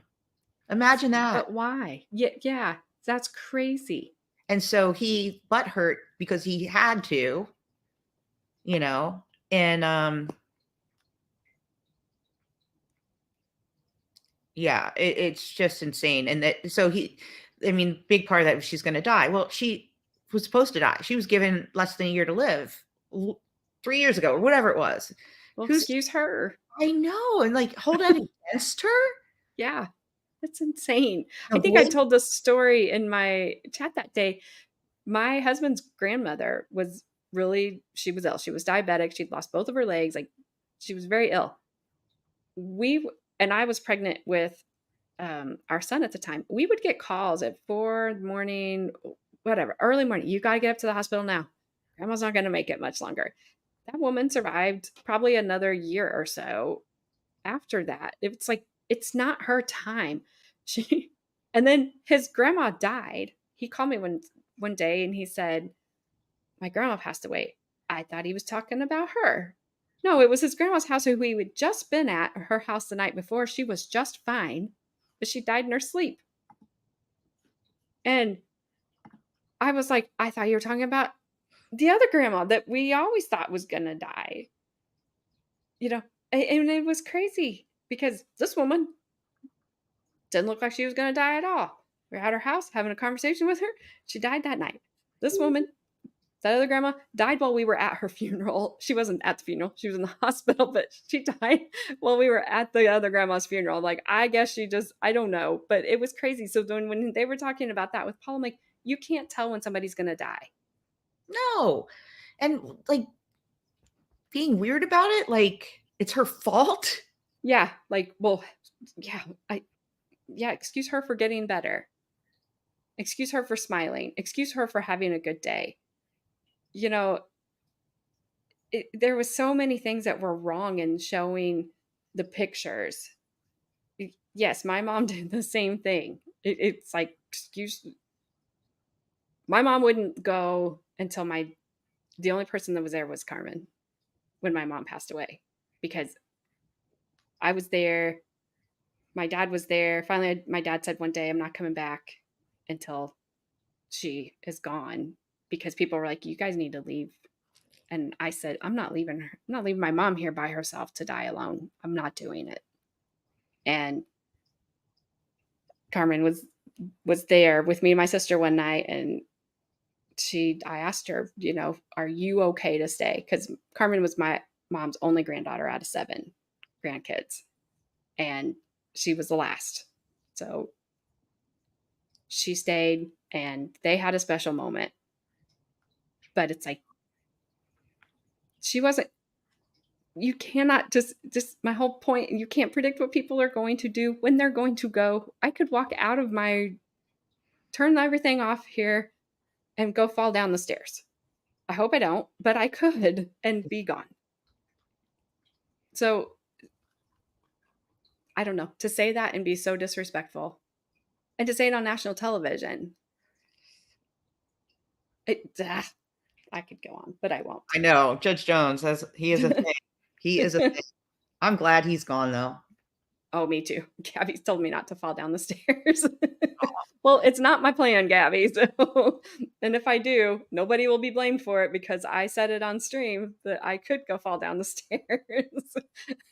So you Nobody's all gonna will be go. safe. Nobody's going to prison for life on that account. You guys will all be safe. All right, Lauren, I know we did not get, do you want to do the article real quick? Oh, sure. I mean, I know I don't want to just like keep you. That's okay. Carmen, she's excited to watch Ty mop the floor with the state. We all are. Oh, well, that's the funny conversation about what if Colleen Dunn was the prosecutor on the new trial. Just Yeah. I don't see I don't see Ward. Well, I don't know Ward, and he doesn't sound like he makes really great decisions. So the timing's just weird to me, but it's really off. Yep. It's off. I really, I'm kind of back on to, like, it's a distraction. All right. Do you want to read it, or do you want me to read it? I Or can do read you it. want to just okay, go ahead. And That's the beginning. I Oh, yeah. will.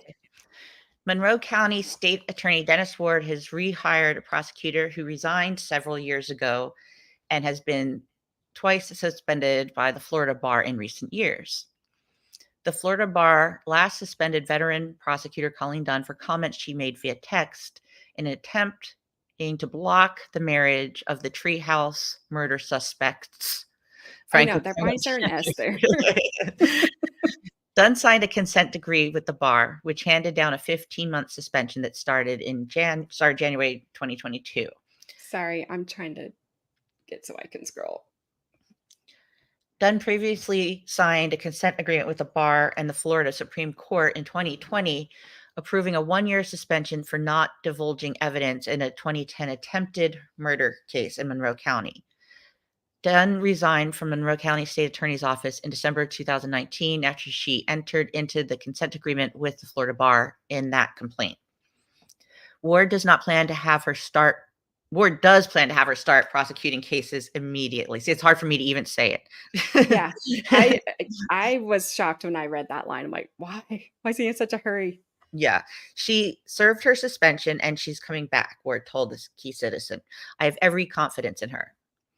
While incarcerated pending his trial for the 2017 murder of Matthew Bonnet, Tucker, who had attempted to have Dunn disqualified from the case, requested permission to marry millionaire CrossFit business founder Lauren Jenai. As per policy, the Monroe County Jail inquired if Dunn, then lead prosecutor of the case, had any objections to permitting the marriage. Dunn texted with a personal friend Jen Penny Phelps, Phelps. and jokingly indicated she wanted to find a basis to object. The consent judgment in the bar complaint stated. Dunn later consulted with a superior who indicated that she could object on the basis that Jenai could potentially be a witness in the criminal case. The consent judgment stated. According to the marriage application notes, respondent called the director of programs and advised that the courts object to the couple getting married during the pending of Mr. Tucker's case.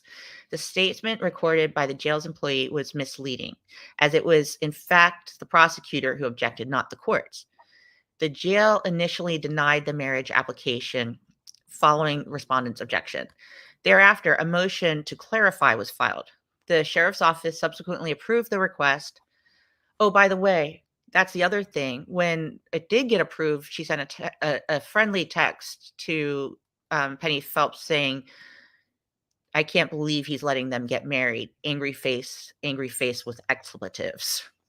So, Nice. yeah, Another joke. another Was joke. In the interim, Mr. Tucker was released on bail and married Miss Jenai following his release.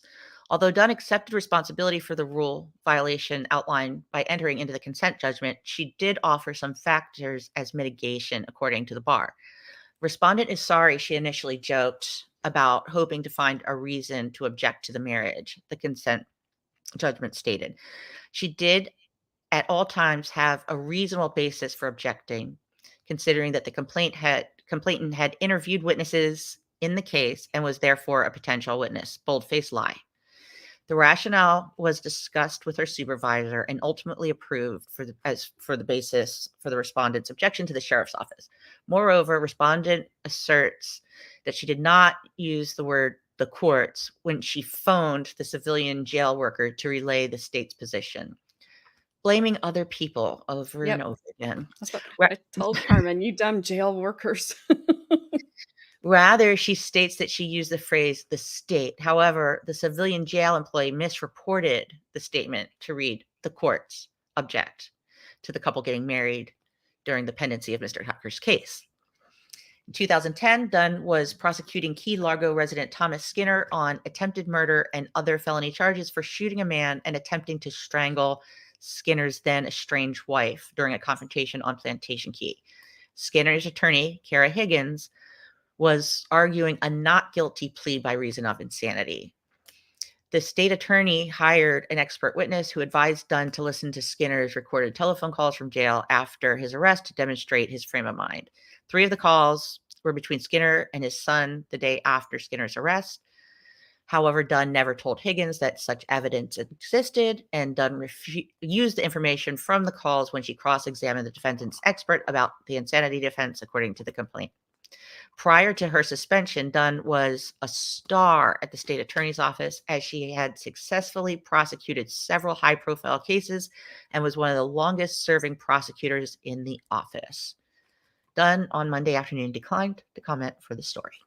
Imagine that. Yeah. Yeah. Several high-profile cases. Were they done right? We don't know.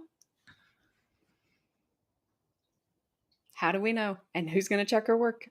Nobody. Yeah. Yeah. So I have the gag order. This one just cracks me up. this this t-shirt up here.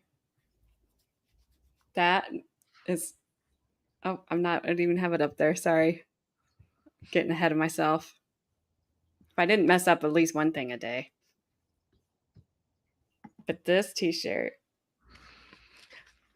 No lawyer, no problem. Ready for trial. I like how he's got like that's like a baby onesie or something. He's got all his stuff. The merch is baby clothes in there. I'm like, that is hysterical. I read that in the article. I thought that was really funny too. Like, I didn't know you were gonna have baby clothes in there. That's hilarious. All right, Do do you you want me want to to read read this? it? Sure. Yeah, go. The prosecutors have requested the judge in the Treehouse murder case again institute a gag order to keep defendant Franklin Tyrone Tucker and the attorneys in the case from discussing the case with the media or discussing it on social media or other websites. Chief Assistant State Attorney Joe Mansfield filed a motion with Judge James Morgan III requesting the gag order, citing that Tucker has been giving interviews, discussing the case on social media, and even started a brand of clothing, posters, and T-shirts bearing slogans related to the high-profile murder case that can be found on an online shopping website. Monroe County Sheriff's Office deputies arrested Tucker, Rory Detroit Wilson, and John Travis Johnson in the November 17th, 2017 robbery of Paula Belmonte and murder of Matthew Bonnet in a building known as the Treehouse. If found guilty, Tucker could face life in prison. Wilson has been convicted and sentenced in the case, and Johnson accepted a plea deal in which he received time served in jail while awaiting trial in exchange for his cooperation in the case and testimony on behalf of the state. A jury in the Treehouse murder and robbery trial of Tucker could not reach a unanimous verdict, and in the case on January 25th, and the case will be retried later this year. Prosecutors were successful during Tucker's first murder trial in requesting a gag order from the former judge in the case, Judge Mark Jones. That trial ended in a hung jury in January, and Jones recused himself from the case shortly afterward. Upon the announcement of a mistrial, the state requested the court to reissue the protective gag order on the basis that the defendant had been posting videos, conducting interviews, and making various slanderous statements on social media, Mansfield wrote in his request. The court at the time did not move forward on the Ortanis motion made by the state, but indicated it would look into the matter if the appropriate motion was filed. Since the announcement of the mistrial, the defendant has continued to post statements not only about the facts of the case and the activities in the first trial, but also disparaging statements about the state attorney's office, Monroe County Sheriff's Office, and the previous presiding judge and the prosecution that conducted the trial. Well, boo-hoo. I know. Tucker and Free Franklin Tucker Facebook page and a YouTube channel where he opines on the case against himself and the people involved in the case. Tucker has been interviewed by local and national media about the case. Mansfield's request also cites a product line that Tucker has launched that sells T-shirts, hats, posters, coffee mugs, baby clothes, and other clothing apparel. The products can be found on the shopping website, myspreadshop.com. Items include a comic book cover, which can be bought as a poster or coffee mug, of Tucker punching, it's not Tucker punching Mansfield, but okay, while the prosecutor is dressed in a Captain America-like costume in the courtroom.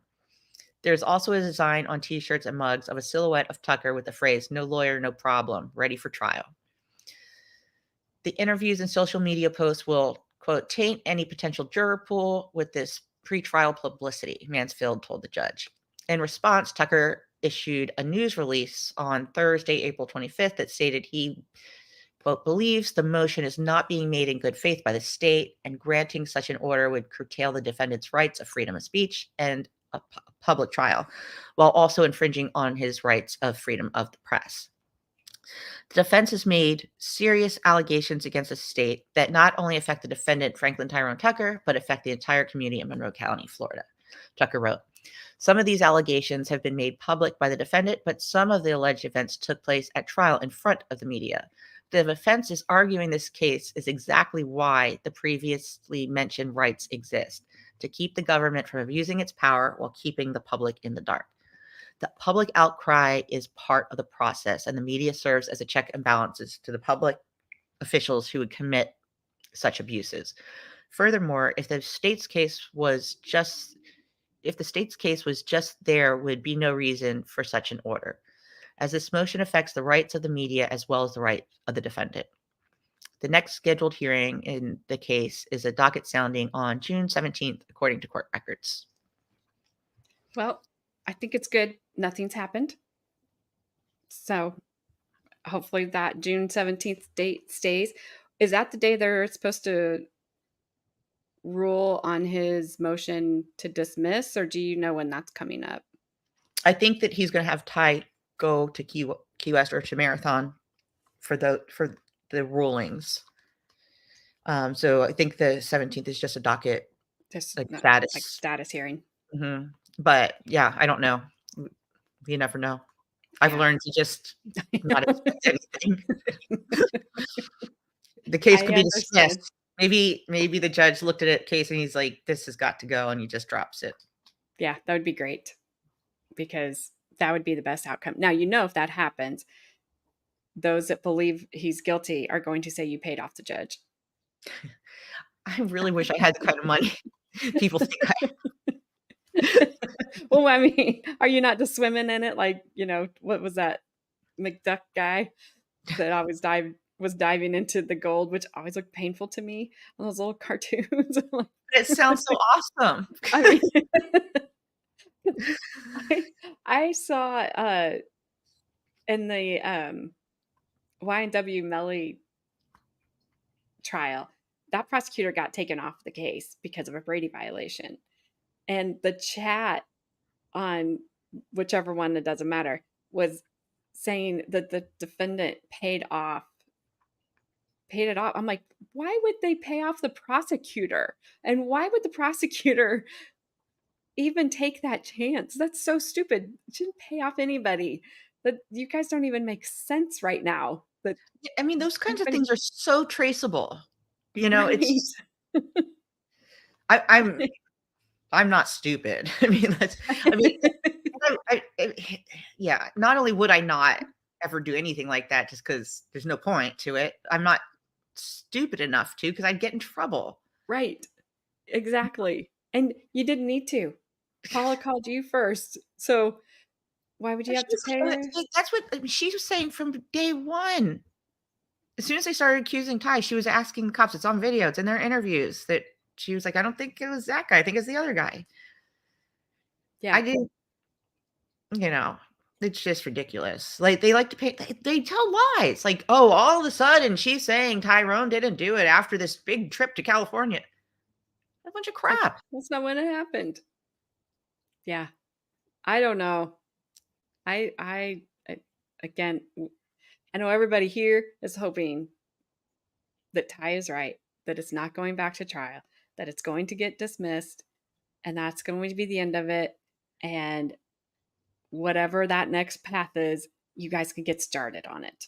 So, whether it's helping people, whatever. And maybe Ty goes and tries to pass the bar. I'm not sure because I think he could at this point. Yeah, he can take the LSAT for free to see, just how he does there. And then I know he Yep. doesn't want to be a lawyer, but No, he doesn't. I'm the one who wants to be a lawyer. he's like there. You both are probably close. You're like the private investigator. Maybe you should I just get your PI actually, license. that's actually something I thought about because, like, I'm in a point in life where, I kind of want to do something, and I was like, "What makes me most happy?" I'm like, "Investigating things." Yep. I know. And you're good at it. So why not? Maybe Maybe, you guys will maybe. you be the PI, he'll be the attorney. You guys will be like I don't think we'll be able to work together. okay. Well, We'll you'll have see. your office over here. I'll have his office over there. That's so not true. Ty and I work really, really, really well together. We actually have a good balance between our abilities and personalities and intelligence, and yeah, we actually work. I tease because we fight sometimes, but Who you know, doesn't? yeah, I know. That's why it's a joke. Yep. Um, but yeah, Ty's special, and yeah, so it's. I mean, the thing is like this. What do you call it? This. It's not a void. I'm not thinking the right word. Just this not knowing the outcome of this is torture. Yeah, I'm so, I'm it's sure the for him, unknown. but for me particularly, it is very much affects me, and like I've put so much on hold just because I'm like I keep thinking it's gonna be over, and then I'm gonna know how to navigate life. Yep. Yeah. And it's just I think the other thing people don't realize is how slow this process is. It's slow, it's expensive. It completely I Oh, mean, it bankrupt people. oh, yeah. I mean, I do not have all the money in the world, and I have spent way too much money on this defense. I mean, it can't keep going, you Right. can't no matter how rich you are, like, I mean, some people are rich enough they can keep spending money, but it's like, yeah, it's terrifying, and Yeah. it's used on purpose because Yep. yeah, they like to say, "I have all the money to bribe people." What kind of money do they have? Yeah. That's what I was saying earlier. They have everything. They Yeah, have all the funds, and I know, like, police departments and things are underfunded and all that kind of stuff. I get it. But at the end of the day, if the state really wants to go after somebody, they do. And they use every resource they have, and the funding just seems to magically appear. So it's, yeah. So for them to say that, or like when they ask, well, how much an expert, when the defense has an expert on the stand and they're the very first question every time, are you being paid to be here today? Well, yeah. Are you being paid to be here today? I yeah, mean, yeah, I am. Gee, I'm yeah, making a living. yeah, You know? It's like in the, Travis Rudolph trial, that defense attorney handled it so well in closing because their expert had to come out of order. He had to come in the middle of the state's case. So, the state spent, I think, 20 minutes total with the guy and spent 12 plus, sorry, my stomach's growling. Everybody in my chat is used to it. Um, he spent, I don't know, a huge amount of time on how much money this expert was making. And this expert just was not having it. And finally, he's like, you know what? I make more than you. So to the state. And that guy was pissed. In the closing, the defense attorney said, I know that they spent more time asking my expert how much money he makes than they did on the actual evidence that he was there to talk about. I don't have what they have. I have to hire my experts. You heard the detective when I said, would you have talked to me? She said, no, not without the prosecutor. I wouldn't have. And he's like, so I can't just walk into the lab. I can't just walk into these things and do everything that they get to do. I don't get to do that. So I was like, that is the greatest thing I've ever heard a defense attorney say about the experts because I get so tired of how much are you getting paid to be here today? yeah, They're getting paid to do a job. yeah, By saying that, we know what you're doing. You're always trying to paint them as they're dirty and they got paid for their opinion. Some of them do, but they'll give it on the other side too. They'll give whatever opinion they're paid to give. But yeah, there are some people, they're actually there to give their expert opinions. yeah. So, and this guy was, and it was amazing. So that guy walked free. So, Nice. yeah, everybody's, Carmen says she'd hire Ty if he became a lawyer. Gabby said Lauren, the PI. And then Chrissy's like, yeah, everybody is going to make Ty a lawyer. So, all right, Lauren, I keep you guys all the time for like hours and hours and hours, but It's okay, it's fun. I had so much fun. I'm glad we got to, it's like nothing against you, but I'm just talking to Lauren. You're welcome in the chat. Oh, I'm So, sure he understands. I mean, but he understands that, he talks a lot. It's not a criticism per se, it's just I'm not gonna get a word in edgewise, and it is what it yes, is. It's yes. I don't fault him for it. It is what it is. So We sometimes it's nice just to be able to talk. Yeah, we just wanted to hear from you and get to talk to you, and I would love to do it again. Doesn't even have to be about the trial. Just, Cool. like I said, you guys are interesting and they didn't see you guys coming. I 100% believe they didn't see you guys coming. And No, it's and that's okay, and I'll keep this short. That's the thing that's crazy is for all the phone calls in jail that they listened to, they should have known. yeah, We did not hide anything that was gonna happen, and, you know, if I mean, Colleen, this is one thing I didn't mention. In one period, she listened to so many jail calls, I literally don't she must have been all day, all night. Because Ty and I would talk, like, 4 or 5 times a day, every day, and she had logged, we got a record of who listened to what calls, and pages, hundreds and hundreds of calls, psycho amount. She should have known. Yeah. I mean, you guys weren't hiding it. You guys don't hide. Like you said, you guys are here. I mean, given Here you are. yeah, given all that, I'm surprised she didn't do a better job, actually. Knowing everything that we were gonna do, like, she could have come up with better lies, and I don't know. It's crazy. Anyways, I don't know. Everybody is saying thank you. They love oh, you. thank you guys. Love you guys too. Thanks for hanging in there. So you keep on fighting. That's all I can say. And we will be supporting you and doing what we can. I don't know what we can do This is other it. than keep having you Information. guys on and keep getting the information out there and just keep going, because if it's once you guys get past this, there will unfortunately be somebody else that will need to do the same thing for. So I'm Yep. happy to do it for you guys, and I hope, and just everybody's hoping that it's right, that the right outcome is achieved here. So, but thank you again, and I will talk to you soon. But Okay. I really appreciate you taking the time and Of course. coming on. And sorry I kept you for 3.5 hours. Okay. It goes Awesome. by so It fast. does. I can't believe my parrots aren't screaming at me. Stormy said she's sorry Key West is so corrupt. Beautiful, though.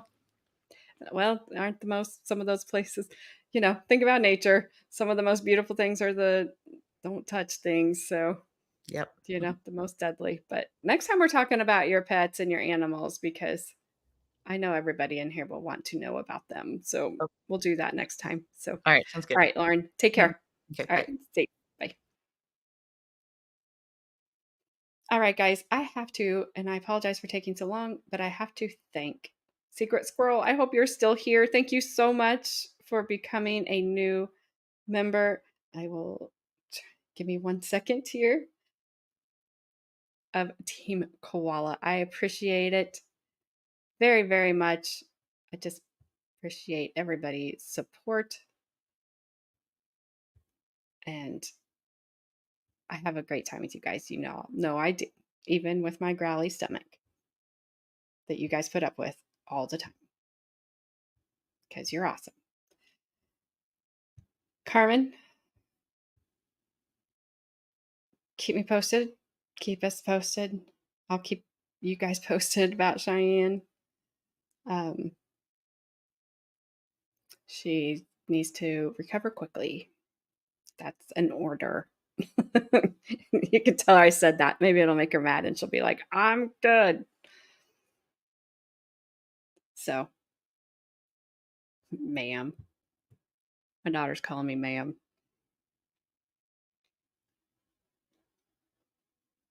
All right, guys. You guys enjoy your weekend. Um, I have found, I think I'm going to do the trial I told you about earlier. It starts on Monday. I think I have found where I can stream it. So I will check that out, because it starts like at 8 o'clock my time. So I should be able to check it out before stream starts.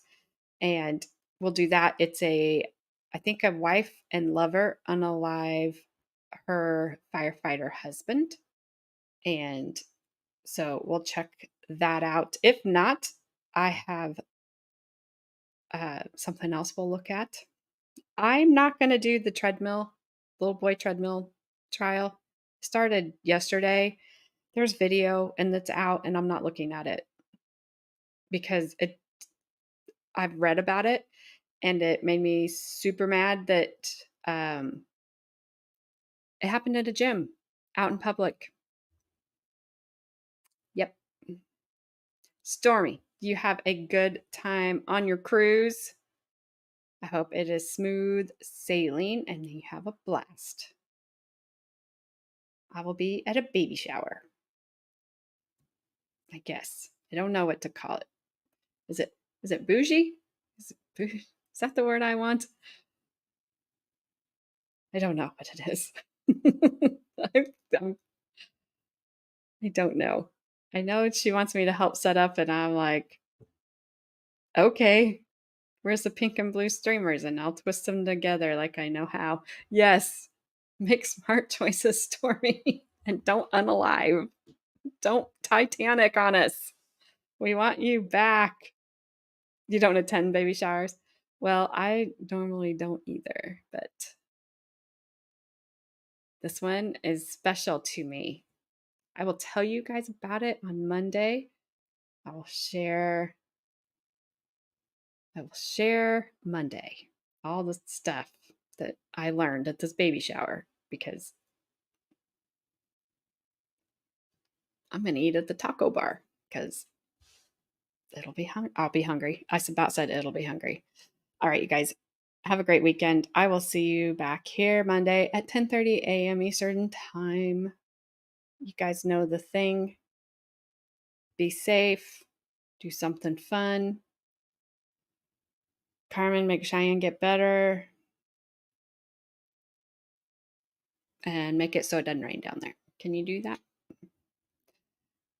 All right, you guys. Thank you again. I'm out of here. See ya Monday.